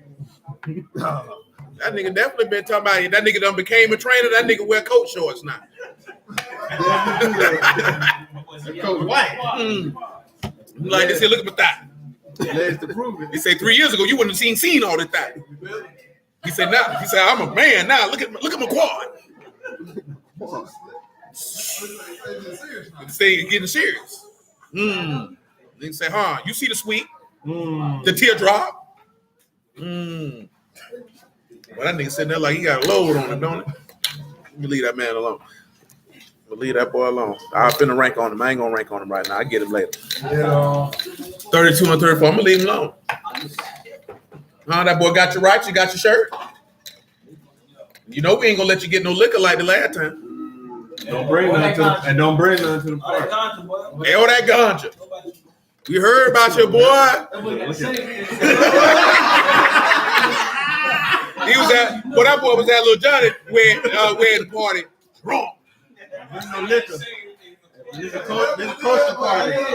That nigga was drunk off Colt. That nigga was drunk off Colt 45 and wine.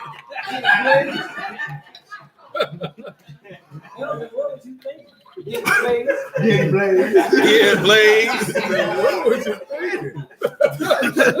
Getting blazed. 32 and 34. Getting blazed. So he smoked that weed, the boy lying. He said, is not this laid up and stored with me and sealed up among my treasures? What y'all think this is that's laid up with him? Everlasting salvation. What is his treasures? What did he tell you, right? Don't lay up your treasures well. He say lay your treasures up well. Why?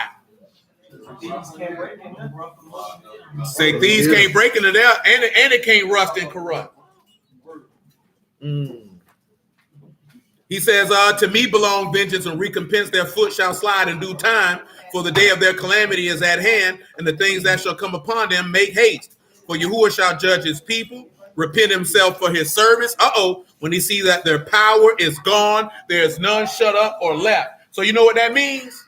Well, he ain't coming up through here to you at your bottom of the barrel. So guess what? You can build all the stuff that you want to build, and he still ain't coming. Do y'all recall the other witnesses that state that he ain't coming until you've been destroyed? Because there's another witness. Not the book of Isaiah. In Isaiah, he tell you that when he'll answer you why you still calling. I think Isaiah said to the decimal. No, he was talking about what he was going to do to us while we were there. But you have an instance in the book of Daniel. He said, till a time and a half a time, until he accomplished scatter the power of the Kadash people, then will the end of these things be. That's why he tell you about the time of trouble. See, dudes looking at this time of trouble, and they have no idea what it's for. Do y'all know what the time of trouble is for? Huh? You can look at that proven out, but to be more specific, because that is correct, is to humble the people.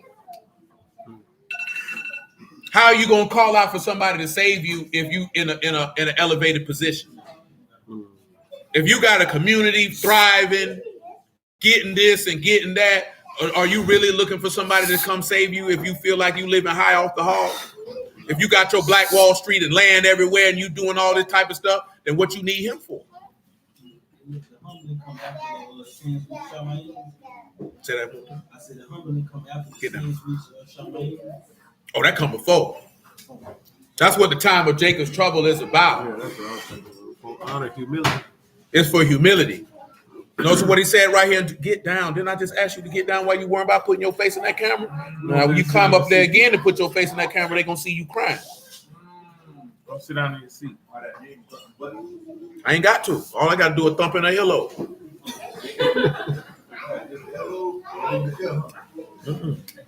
Remember, he said he will repent himself for his servants when he see their power is gone. What does it say in Jeremiah? Come over here and look at Jeremiah 50. Look at what he said you would do.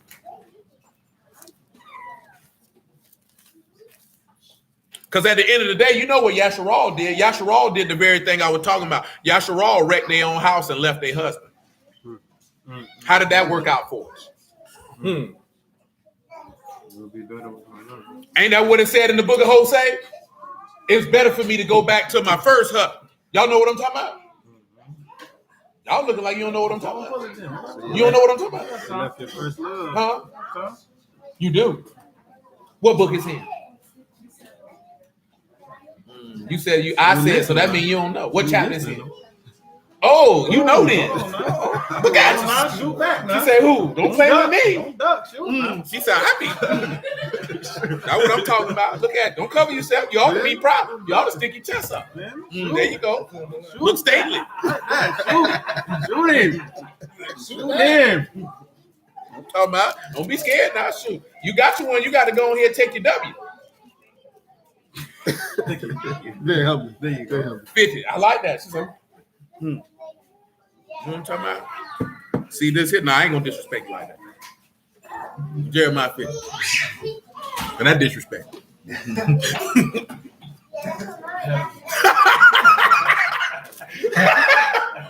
Woo! Jeremiah 50:1. The word Yahuwah spake against Babylon, against the land of Chaldeans by Jeremiah the prophet.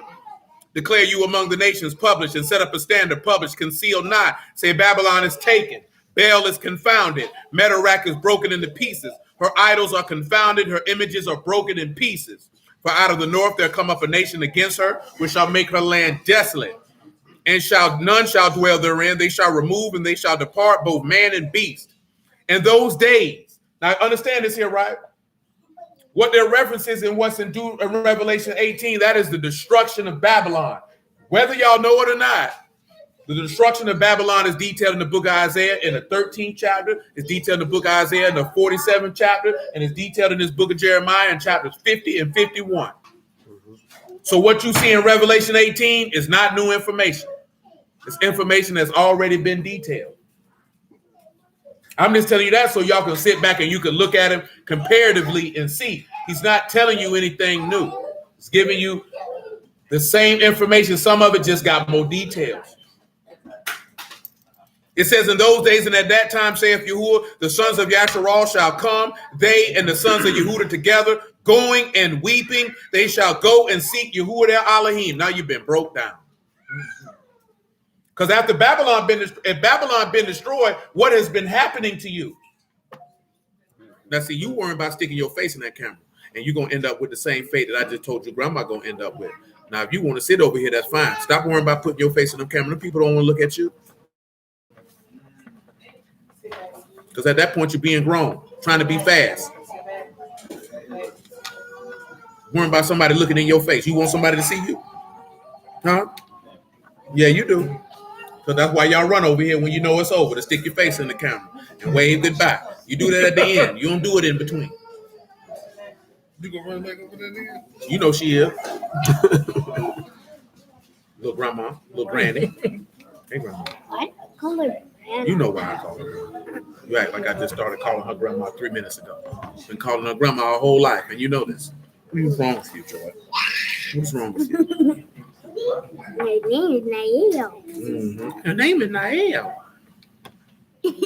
Now, when he say going and weeping, what has been occurring? You can read in Jeremiah 30 about Jacob's trouble. Of course, you know in Matthew 24, Yahushua details it.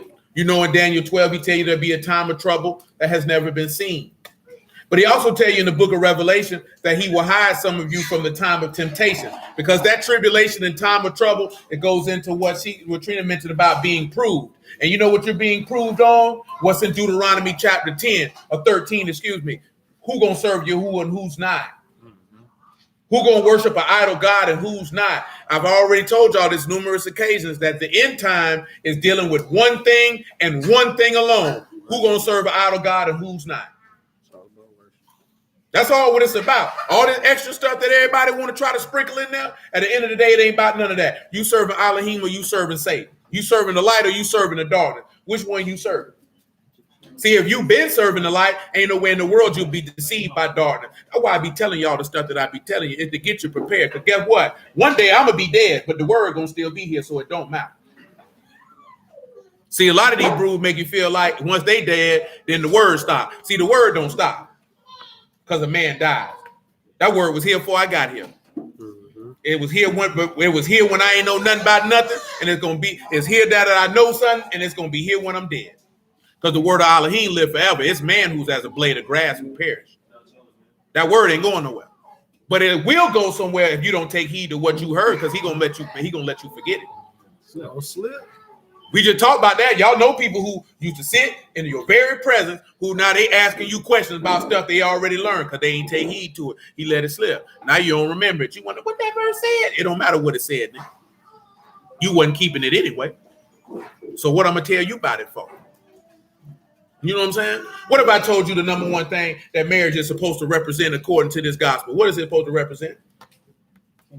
The kingdom of heaven. It's supposed to be a literal manifestation of the rule and dominion in heaven on the earth. Not all this extra cute cornball stuff y'all be seeing in TVs and movies and books. Nigga, bump all of that. That junk ain't gonna get you nowhere but alone and stupid. Frustrated and angry. Because you're gonna be looking to try to replicate something that was created in the Hollywood basement. As my man from Red Hot Chili Peppers detailed, if you ain't never heard the song Californication, that's what they were talking about. That your whole life was created in the Hollywood basement. And they would know since they in Hollywood, they'd have firsthand experience. That they create an image of a life that doesn't exist anywhere on the earth. Nobody is living what these people put out there. I just referenced that to y'all last week. All the women getting upset for Cater For You. All these strong, independent women who love Beyonce. Beyonce don't live like that. That woman she got a bag, she got this here, and she do exactly what her husband say. And when she found her husband with another man, she came up with cap songs to entertain y'all while she stayed with her husband. She told Jay-Z by himself while she laying in the bed and he rubbing on her butt. So clearly she ain't care nothing about that because she stayed right there because she know I can't get another him. I can't replace him. And then they made money off of y'all sitting around talking about a life that you don't know nothing about. You don't know how them people living. You waiting on it. She got him, girl. She told him. Now I'm going to leave my man like she didn't leave hers.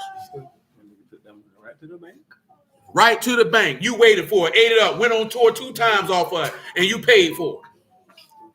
Boy, these people play you like a bass fiddle. Not the bass, that's a low note. Low notes. They ain't take much. They said they ain't got much intelligence. We can get them. Low note. Then get what Jay-Z did. Turned around, came out with 444, talking about how he was going to lose his family and all that. Made some more money. Went on tour. Did it again. Made a documentary talking to niggas being simps. Did it again. Guess what they turn around and do after that? Let's give them an album with me and you. Talking about the situation while we getting money off these niggas again.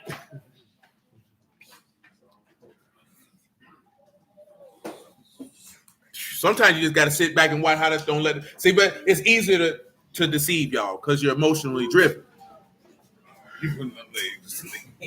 Men are easily deceived because they chase the women. See, if you lead, I just seen a woman the other day. Why Adam sat there and watched Satan talk to his wife, who said Adam was standing right there. Maybe Adam was doing what a man was supposed to be doing. What was he put in the garden to do? To till it. So you think he was standing there next to her? That man was working. But you wouldn't know that, you funky hoe, you, because you always got a nigga laying up on your couch playing mad. He ain't even at Do Dirty house. He at her house. Do dirty. Oh, he is Do Dirty. He is Do Dirty. He is Do Dirty. I'm saying that to be serious because what was Adam put in the garden to do? He said when he made the garden, he had no man to do what? Till it or to work it. So you mean to tell me that after he made Adam, Adam was just following his wife around hand and foot? That man was in that garden working.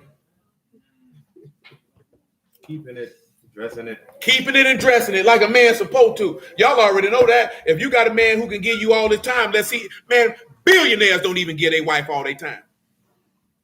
Boy, Warren Buffett about 77 years old. This man go to work every day.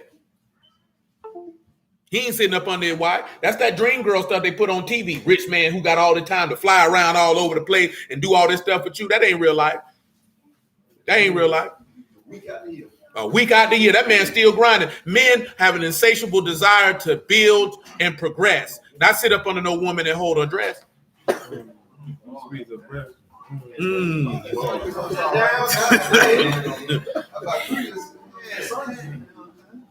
just being honest with you. What did the one thing that Yahushua say a man would have to be willing to do? Among many, he said a man would have to be willing to what? Forsake his wife?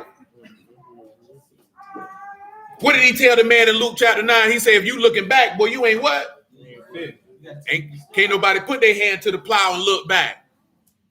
Well, if you want a successful man, you're going to have to see. Y'all want a nigga to come to the PTA meetings. You want a nigga to come to every single solitary function. You want him to come in here and help you with dinner. That's that stuff on TV. Ain't no nigga who doing something at the house helping you make no spaghetti. He ain't helping you season the cutlets. That man out there killing the animals so you can make the cutlets. He ain't got time to help you cook it. All that stuff you see on TV. Yeah, girl, he helped me with the laundry and sweep him out the floor. Man, that man ain't here for none of that. That man come in the door, he tired. You think he want to do his job and your job? I come in here, my floor ain't clean. I'll wake your funky behind right up out the bed. Oh, you better go clean my house. You know what I'm talking about? You better go clean my house. I don't care what you had going on. You don't know what I had going on. Well, matter of fact, I told you this before. Let's do it like the movie. Let's trade places. You go out here and do it. And if I ain't did your job properly, you can have something to say. But them wages better not drop. I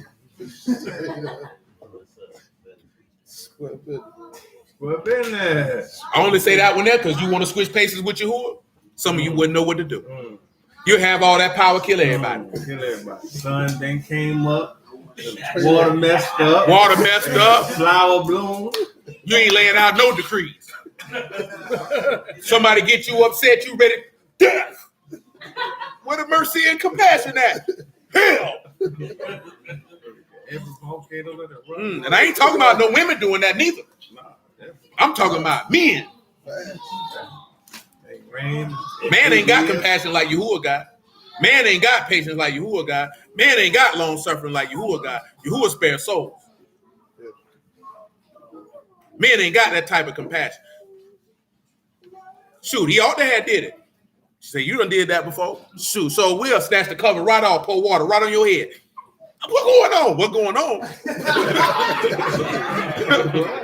What going on? Your labor ain't complete. Your labor ain't complete. That ain't complete. This ain't right. Shoot, I worked too hard for this.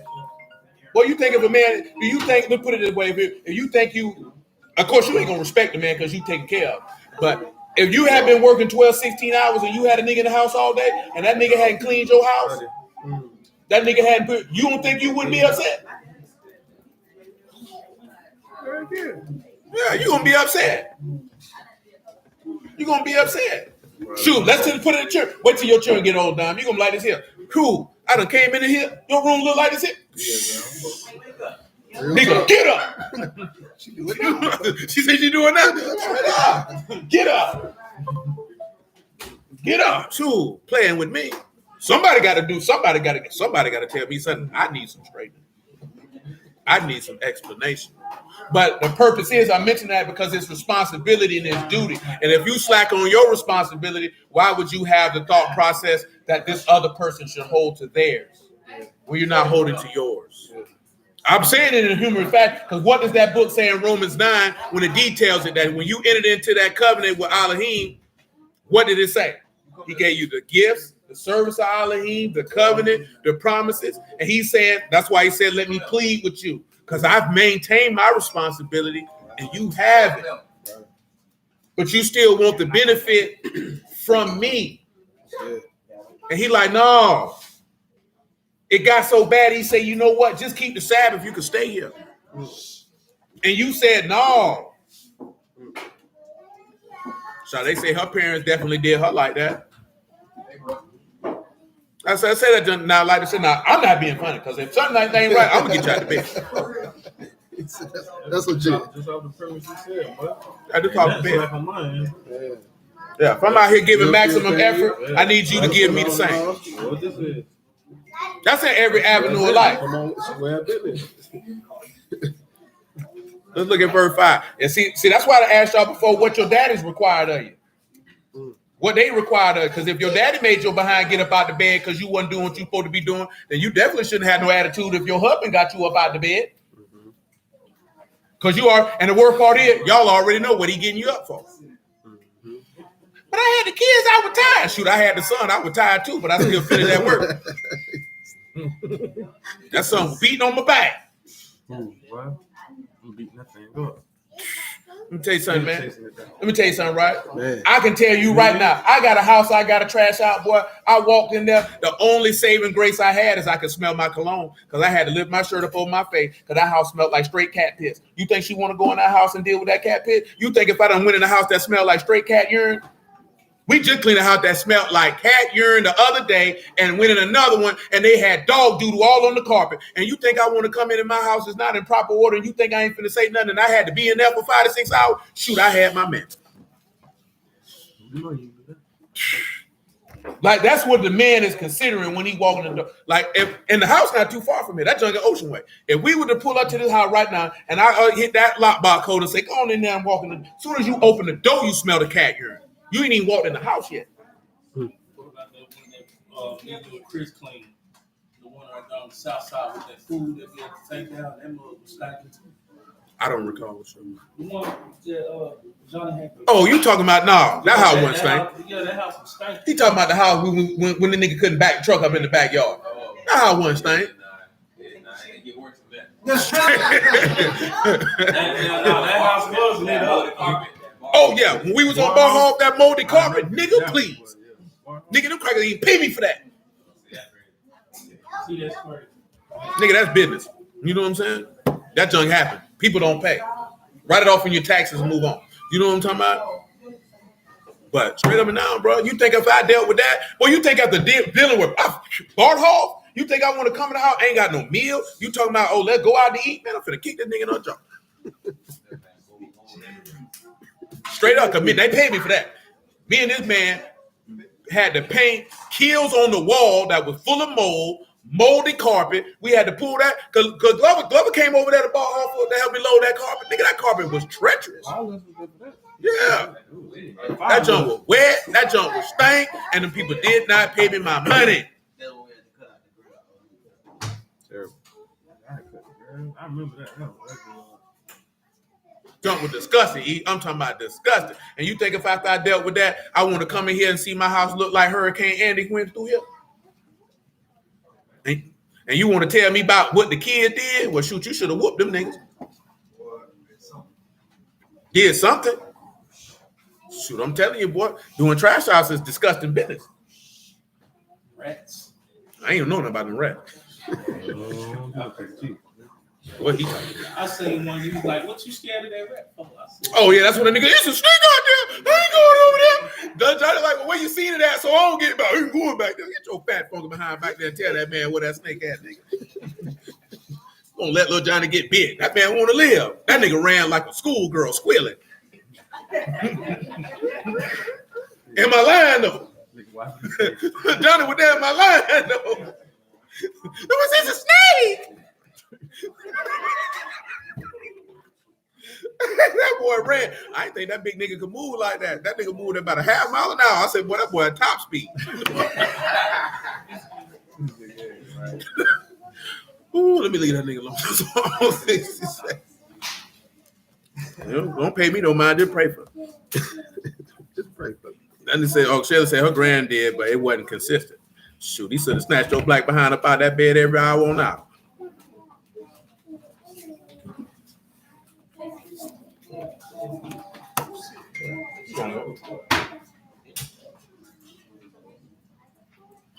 Well, we were in verse 4, right? Let the nations be glad and sing for joy that he shall judge the people righteously and govern nations on the earth. Micah chapter 4. Do y'all know what it say? Because we finna get it ready to wrap this up. Because we got to do what we got to do. And then, of course, we got something else to do. But we just gonna keep on rolling. I ain't rushing through nothing. Y'all know what Micah chapter 4 say? Go on and get it then, Micah. Oh, you already look at it. Gonna get you right. A man gonna be well pleased with you. Let your honesty. All flesh, all nation. Yes, sir. Not that too. Cause we gonna run a nigga through the ringer. See, we had a couple women right this here. I'm like, oh, you want a nigga? Just bring him around here. They ain't want to bring him. I take nigga through the hoop. Look at a woman like as if that's my own offspring. Well, what's your intention? What you got going on, nigga? What you doing? What you doing? What you gonna do? This what you gonna do? Yeah, they like to bring random niggas off the street. I like him. Bring him around here then. He gonna look real different. Real different. All you want to do is pull your little peen out. Put your penis up, nigga.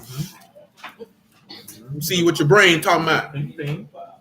See, we got a long way to go get him a while. He got a long way to go. That boy got to get his mind right. That boy got to lose about 212 pounds. For the Lord, all things are possible, brother. You can do all things, brother. I ain't saying it because of the weight, because everybody in here know what being overweight is a sign of. And what is it? Not just laziness, lack of discipline. And as a man, if you overweight, you automatically signal to that woman that you undisciplined. So why would I give a woman to an undisciplined man? Why would I do that? It ain't by the way. You like it, I love it. But I ain't finna give no young woman to you because you can't even discipline and govern what you put in your mouth. No, that's all. So how you gonna be able to discipline and govern the household to lead this woman in right? Y'all know what 2 Samuel 23 say. He that rule amongst men got to be what? Just. He got to be just. So if you can't just stop putting food in your mouth, then you just can't rule no house. Oh, you ain't right, boy. See? I ain't talking about with him. I'm talking about period. I done moved past him. That boy, that. I definitely ain't talking about him. I'm talking about period. You jumped on around here. Who? Them niggas better bring their good jumping shoes then. He got protection. That boy be going to you. No, I would say I ain't talking about him no more. I'm talking about period. Because that's what that signals. You know what I'm saying? When you obese, you're signaling that I'm undisciplined. This ain't about laziness because you could be overweight and have a mean work ethic, but you undisciplined. And when you talking about leading and directing a woman and children, I cannot in my right mind say, yes, this undisciplined man is the perfect man for you, baby. Go ahead and link up with him so y'all can get married. At that point, I have told my daughter, for lack of a better term, that she is not worthy of a disciplined, righteous, just man who can lead her correctly. I ought to be slapped dead in my mouth. No, that's not how that works. See, I mentioned that because a lot of brute, they don't give a damn about you young women. They be like, shoot, these brothers need to be married. Get your old fat sloppy nigga. And then you know what I'm talking about? This nigga lazy. He ain't got no discipline. And then when he come talking about, oh, she won't submit to me. You know why she won't submit to him. Now you done set her up to go to hell because you done put up with a man she can't respect. No, man. That ain't right. Now the churn messed up. I know you done seen the trash with all these, because you know more brew than I do. You probably done seen it too. Just say, yeah, just marry that dude over there. Just marry that dude over there. He in the word, marry that nigga. No, oh, absolutely not. I don't care if you're in the word or not. Nah, baby. I like him. Nah, that nigga busted. Yeah, busted. I don't care nothing about you being in the word. Being in the word don't mean you solid. That don't mean you prepared to lead nobody. That don't mean you ready to raise no churn. No. I say, baby, I'd rather you just keep on serving the Lord and keep your chastity in your body. You know what I'm talking about? Than be married to a man who you gonna go to hell because you can't submit to him in all things. I ain't gonna set you up for failure. Now, that don't make no sense. That don't make no sense. It's a couple women that came and asked, what you think about that nigga? That nigga trash? Got it? Shoot, you asked me about your old lady, I'll tell you the truth. Shoot, better get her mind tight. Okay. Did you do this or did you do that? Or you ain't did it? Shoot, what's wrong with you?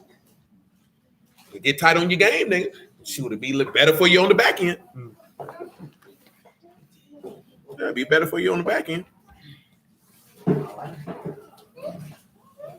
Oh, I'm on Michael 4. He said, but in the last days, this is Michael 4:1, it shall come to pass that the mountain of the house of Yahuwah shall be established in the top of the mountains. It shall be exalted above the hills. All people shall flow unto it. Many nations shall come and say, come, let us go up to the mountain of Yahuwah, to the house of the Alahym of Jacob. He will teach us his ways. We will walk in his paths. For the law shall go forth of Zion, and the word of Yahuwah from Jerusalem. He shall judge among many people, rebuke strong nations afar off, and they shall beat their swords into plowshares, their spears into pruning hooks. Nation shall not lift up sword against nation, neither shall they learn war anymore. Why will they not learn war anymore based on some things we done read in the last couple of weeks? No, but it stated, why will they not learn war anymore specifically? We just read it the other day in the book of Isaiah. They were last week to be specific. No more singing? No. They told you that there would be no death or destruction in his Kadash mountain. Remember, he said the lion gonna eat straw, the bullock's gonna lay down, the wolf and the lamb won't beef. Can't be, ain't no shed no blood in here, can't be unclean. Ain't no warrant, ain't nobody dying. And of course, you know why ain't nobody dying? Put it to this way, I'm gonna pull your memory again. And the law in Deuteronomy, what does it say about a man when he gets married to his wife? What he's supposed to be able to do? A year off. To do what? To cheer up his wife. Let's look at cheer up and see if y'all remember. Let's look at that one time. A little cheer. A lot of chill. Praise the Lord. Yeah, you did. I ain't gonna tell you no lie. That ain't gonna make me happy. Chill, bro. Just chill.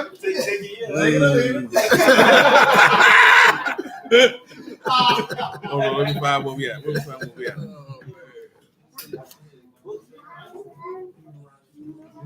Sure. Praise the Lord. Ain't he good?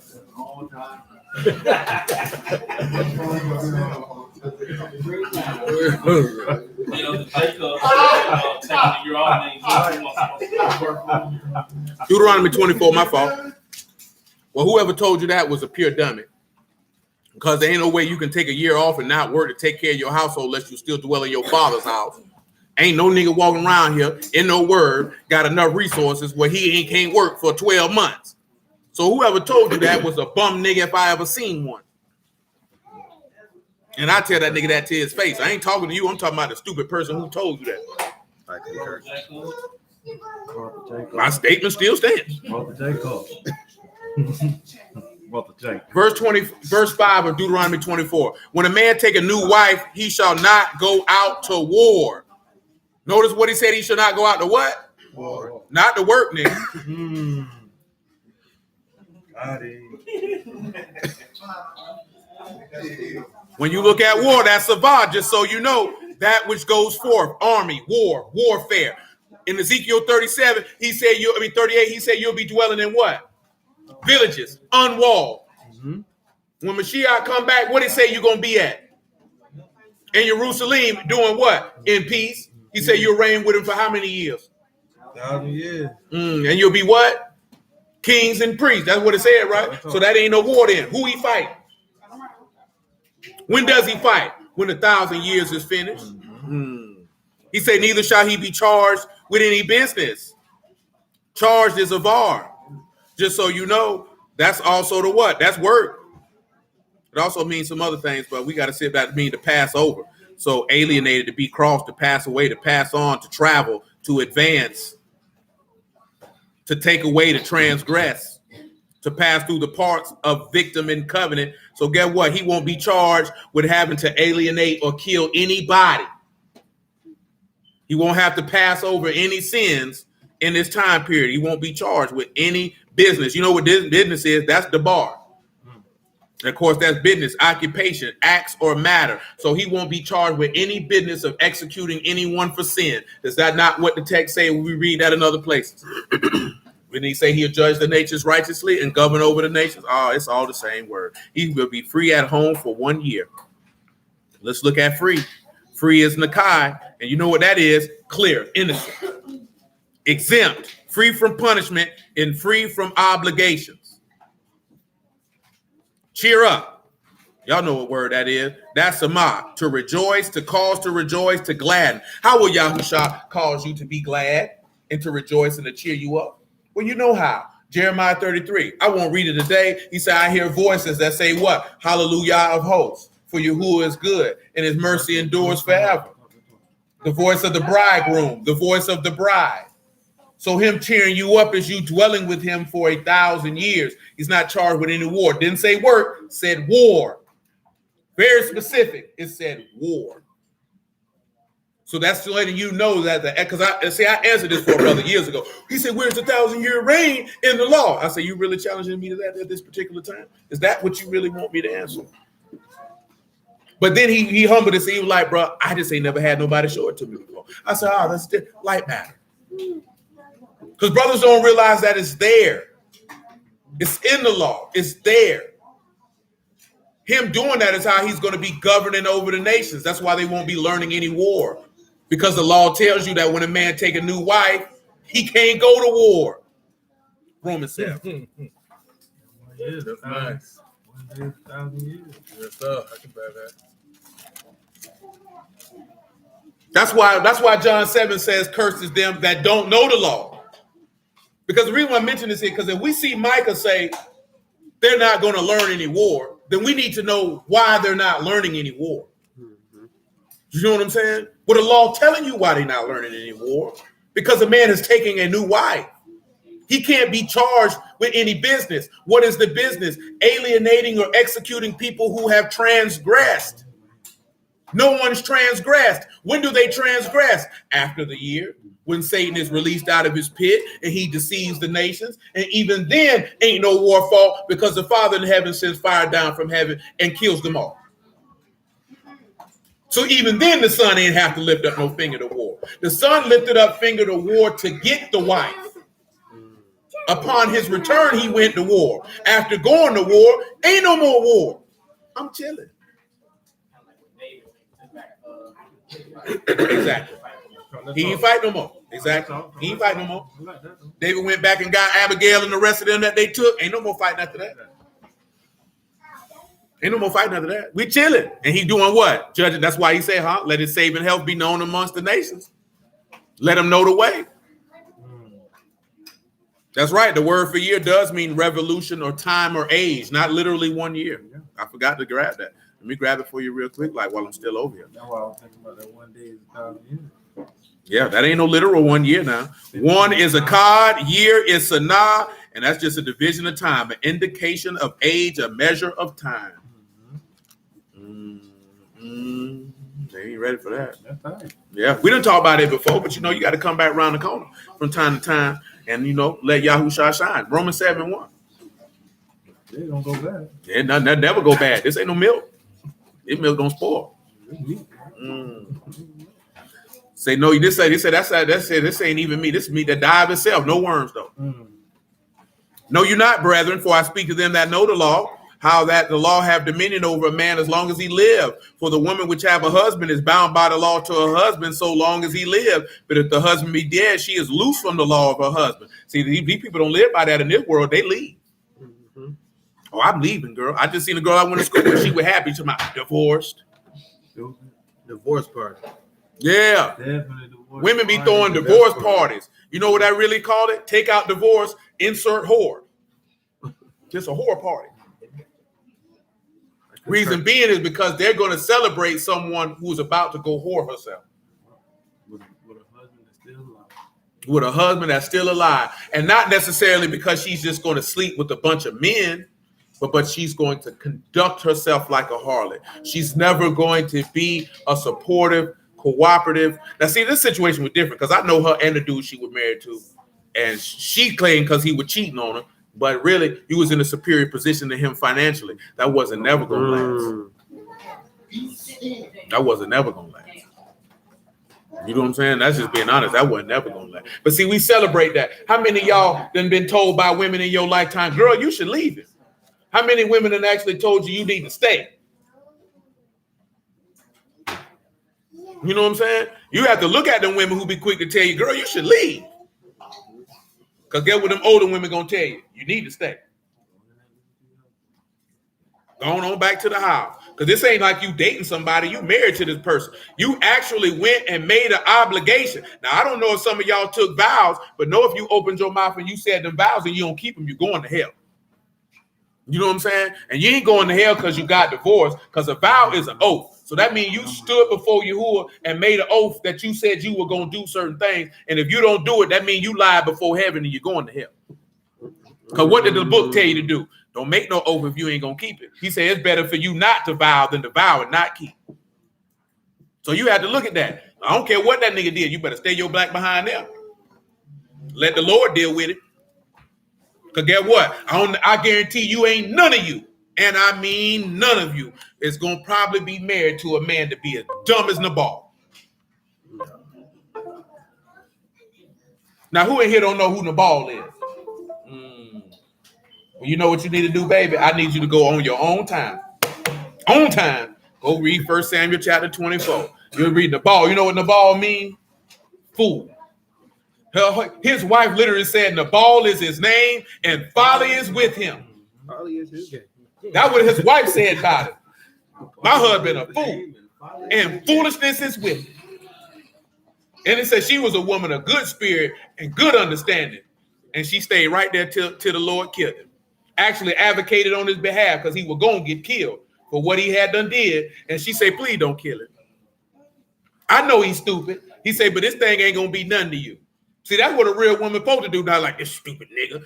I hope you kill that nigga. I can't stand this thing. She said, please don't kill him. I know he's stupid. He ain't worth it. He said, that thing gonna be nothing to you. Yahuwah gonna set you up. And seriously, I had concerns about getting the ball. Well, I'm gonna be honest with you. If you get in the ball, that's on you. If you picked the man and you dealt with the man and you ain't take him to get vetted by no man you respect, that's all on you. You get in the ball because you knew he was in the ball before you cocked them legs open. That was arranged. That was her daddy's fault. That was her daddy's fault. But I can't even say it's her daddy's fault because at the end of the day, you don't really know how nobody gonna be in turnout. You don't know how they're gonna be.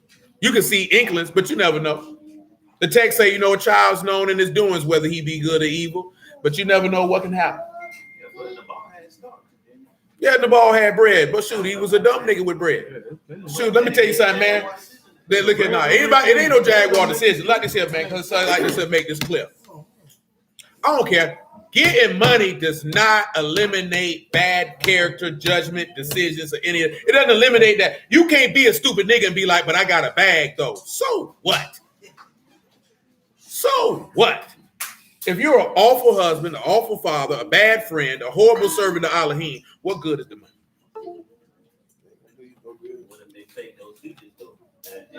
You can't fake that though. One thing in life, I told y'all this many a time, you can fake a personality, you can't fake character.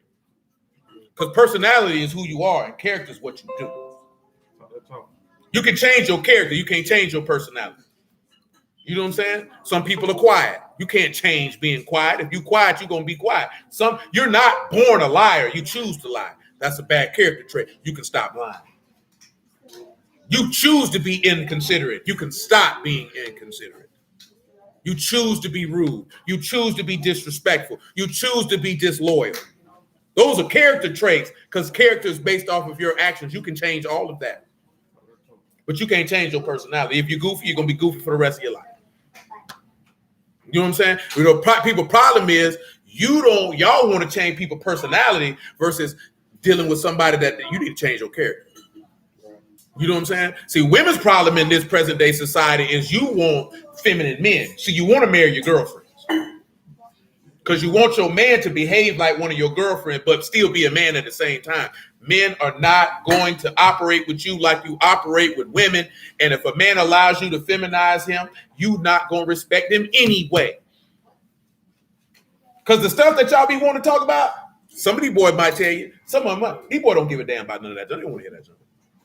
They just sit there and just nod along. And if you're real good at having a conversation about something that you don't care about, you can time it perfectly. I know that's right.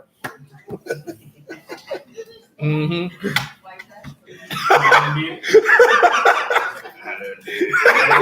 Well, he sounded like a nigga daddy did.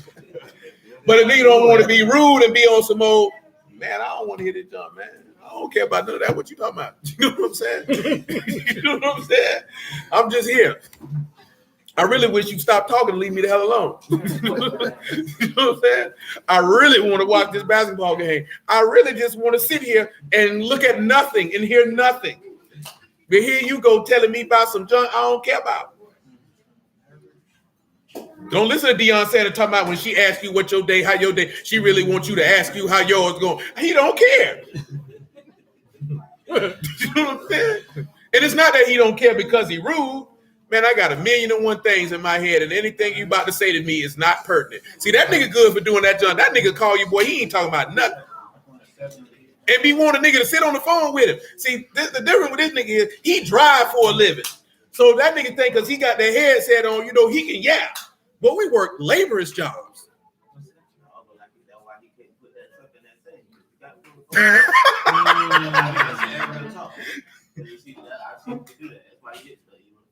He ain't lying because that nigga couldn't back that 26 foot you haul up in that thing. That joke was so funny. That white man said, "You need me to do it?" I said, "Come on, bro." The next door neighbor popped up and guess what he happened? Dear me, dear me, dear me. That man gave dear me. That nigga was excited. But no, I'm just saying that because it's a different type of work like this here. Like I know this nigga cutting grass. You can't just be calling this nigga in the middle of the day, man. You ain't gonna hear this nigga. You trying to talk over a lawnmower. This man got a doggone pressure washer going. Nigga, all you hear is an engine. This man going in people's house, man. You can't be calling this man. This man picking up people's cars off the side of the road. So them in and out conversation be like this. You know you probably gonna get about 5-10 minutes. Boy, I gotta pick this car up. I gotta go. This nigga want to talk 2-3 hours, middle of the day, work day. But you know why he do that? Because he got that head. You riding in the car. That's nothing. Now, Stanley can tell you when everybody was Ubering, that was nothing. Customers in the car and all. We ignoring all the niggas. Having full conversations, out, multiple people on the phone. Ain't studying none of them people. So he just ain't gonna talk to me. He gonna talk to so Liz. You got an odd score? Nah, I ain't got them. I'm straight up. I don't want to hear that music you playing. You finna get in here and play some doggone track I don't want to hear. You know what I'm talking about? But I'm just saying that now it's different if it's a serious matter, but most of the time y'all just be wanting to talk and share. And y'all be like, it's so rude, he don't want to listen to me. Nigga, I've been working 10 hours a day. I don't care what you talking about. And y'all be knowing. And you know the thing y'all be wanting to do? Y'all want to talk soon as a nigga walk in the door. I done worked all day. I ain't had a chance to fart, take a dump, wash my hands, or nothing. Oh, let me tell you what the kid did today. Can I take a shower? Can I change my drawers? Yeah. You know what I'm saying? Y'all acting like this here. Yeah, you finished working. Now where's my time? In your pockets. Leave me alone. You know what I'm talking about? Leave me alone. Give me a minute. Nigga tell you to even sit back and be like, well, shoot, can I watch a video? Can I see a sports highlight? I missed the game last night because I was tired. Talking to you. No, I'm just messing with, but y'all know you got to know when to pick and choose your spots. That's all. They know to pick and choose your spot. Now see, because we ain't Yahuwah. Yahuwah don't mind talking to you. He don't mind talking to you. He talk to you all day long because he can multitask like that. You know what I'm saying? I can govern and rule the whole world and talk to my sons and daughters at the same time. Well, I'm telling you, we flesh and blood men. We can't do it. We can't do it. But I take that back. I take that back. Yahuwah himself told you not to do that either. He said, don't come at me with them vain repetitions, talking all that folly. That man said, get straight to the point. I take that back. I'm going to finish it Romans 7. I'm going to read you what you're talking about. That just clicked, praise the Lord. That just clicked in my mind. That man said, don't you come around here with that folly telling me this vain, worthless stuff. That Matthew 6. Yeah. I ain't trying to hear all that. Give me the important stuff. Verse 3. So then if while her husband lives, she be married to another man, she be called an adulteress. If her husband be dead, she is free from that law, so that she is not an adulteress, though she be married to another man. Wherefore, though my brethren, you also become dead to the law by the body of Mashiach, that you should be married to another, even to him who is raised from the dead, that we should bring forth the Alahym. Because remember what he said, he called the earth to increase. That even all Alahym would bless us. See, we haven't even dealt with that. The video, that boy said, go get your kids. You know what I'm saying? Because we even dealt with the earth giving her increase to say that our God has blessed us. Because he blessed us with the earth giving increase because of the fruit of the ground. Which is again him saying that he would bless your ground in Deuteronomy 28, which we have been discussing. Which is the blessing of the fruits of the Ruach, the patience, the long suffering, the joy, the faith, the love, the gentleness, the goodness, and the self-control. The earth is gave her increase because Yahushua is risen. Therefore, you can eat the fruit of the ground. That fruit give forth everlasting life to all those who partake in it. See, we take it for granted. Come over here to what that was. I wanted John 4 too. Let me get it because John 4 was in my brain about worshiping in Jerusalem. Let me grab that before we go to this Matthew 6. So we got to get off here. It's just almost 3 o'clock.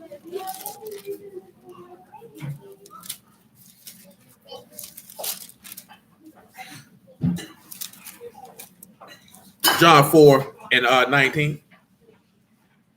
Shoot, I'll make it 17, 16 just because Yahushua was keeping it gully with him. Yahushua said unto her, go call your husband and come hither. The woman answered and said, I have no husband.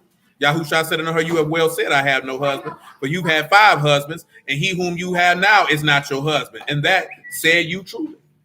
See, he had let it be known because she bound to the law of her husband. So yeah, you've been with all them dudes, but ain't none of them your husband. You'd have been getting your back busted up. And considering she probably wasn't that old, baby, you doing bad. If a woman get married that many times, she's super trash. And every man who remarried her was the damn fool. You can't come to me and be like, yeah, I've been married 4 times. I'm good, man. You know what I'm saying? You come to me, yeah, I got 4 kids from 4 men. Well, shoot. Sounds like you in a polygynous relationship, baby. Sound like you participate in polyamory. He said, the woman saith unto him, sir, I perceive that you are a prophet. Our Abba's worship in this mountain, and you say that in Jerusalem is the place where men ought to worship. Yahushua said unto her, woman, believe me, the hour come when you shall neither in this mountain nor at Jerusalem worship Abba. You worship you know not what. We know what we worship, for salvation is of the Yahudim. And what makes you a Yahudim? That you born of the promise. Eugene, But the hour come, and now is, when the true worshipers shall worship Abba in Ruach and in truth. Abba seeks such to worship him.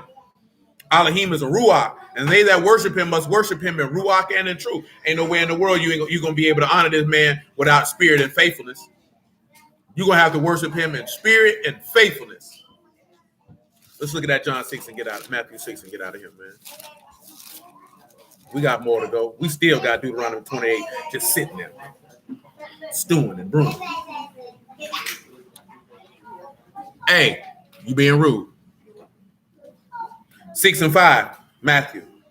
And when you pray, you shall not be as the hypocrites are, for they love to pray standing in the synagogues, in the corners of the streets, that they may be seen of men. Truly I say unto you, they have their reward. You know, in the natural sense, not talking about praying, that's what Instagram and Facebook and TikTok and all that is done. As everybody is standing out in the as hypocrites in the street so they can get their reward from men.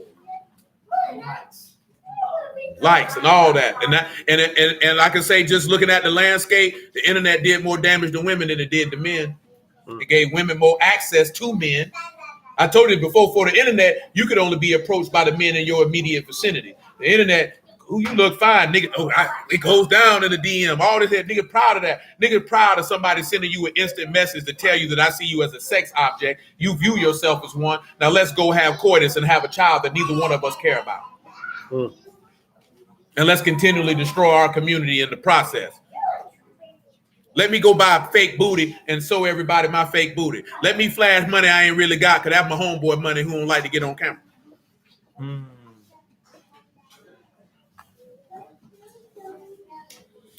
But you, when you pray, enter into your closet. When you shut your door, pray to your Abba which is in secret, and your Abba which in secret shall reward you openly. But when you pray, use not vain repetitions as the heathen do, for they think they shall be heard for their much speaking. You think you're going to be heard because you're doing all that talking. That man don't want to hear that crap. Shoot, book tell you that. What he told you. He say be slow to talk, swift to hear. This society tell women, just talk, don't listen. Get you backwards. And guess what? It had to come back to dealing with the word. You pray to Yahuwah, but you don't listen. So when he speak, you miss his words.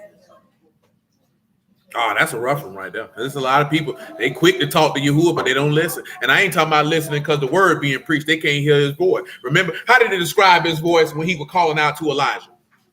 Do y'all recall? Small voice, still voice, calming. Many people don't hear that still calming voice of Yahuwah because they're too busy talking. But hallelujah for Yahushua in the word. We'll stop right here for now. Hey, I appreciate y'all this evening. Bless y'all the house. Alahym in the name of Yahushua. Yahuwah willing, man. We're going to pick this up on Wednesday and make it do what it do. Still rolling through Psalm 67 and Deuteronomy 28. Let knowledge, wisdom, and understanding be brought forth. Again, blessings out the house. Alahym in the name of Yahushua. Keep your feet firmly and shod in the gospel of truth. And Yahuwah willing to the next time.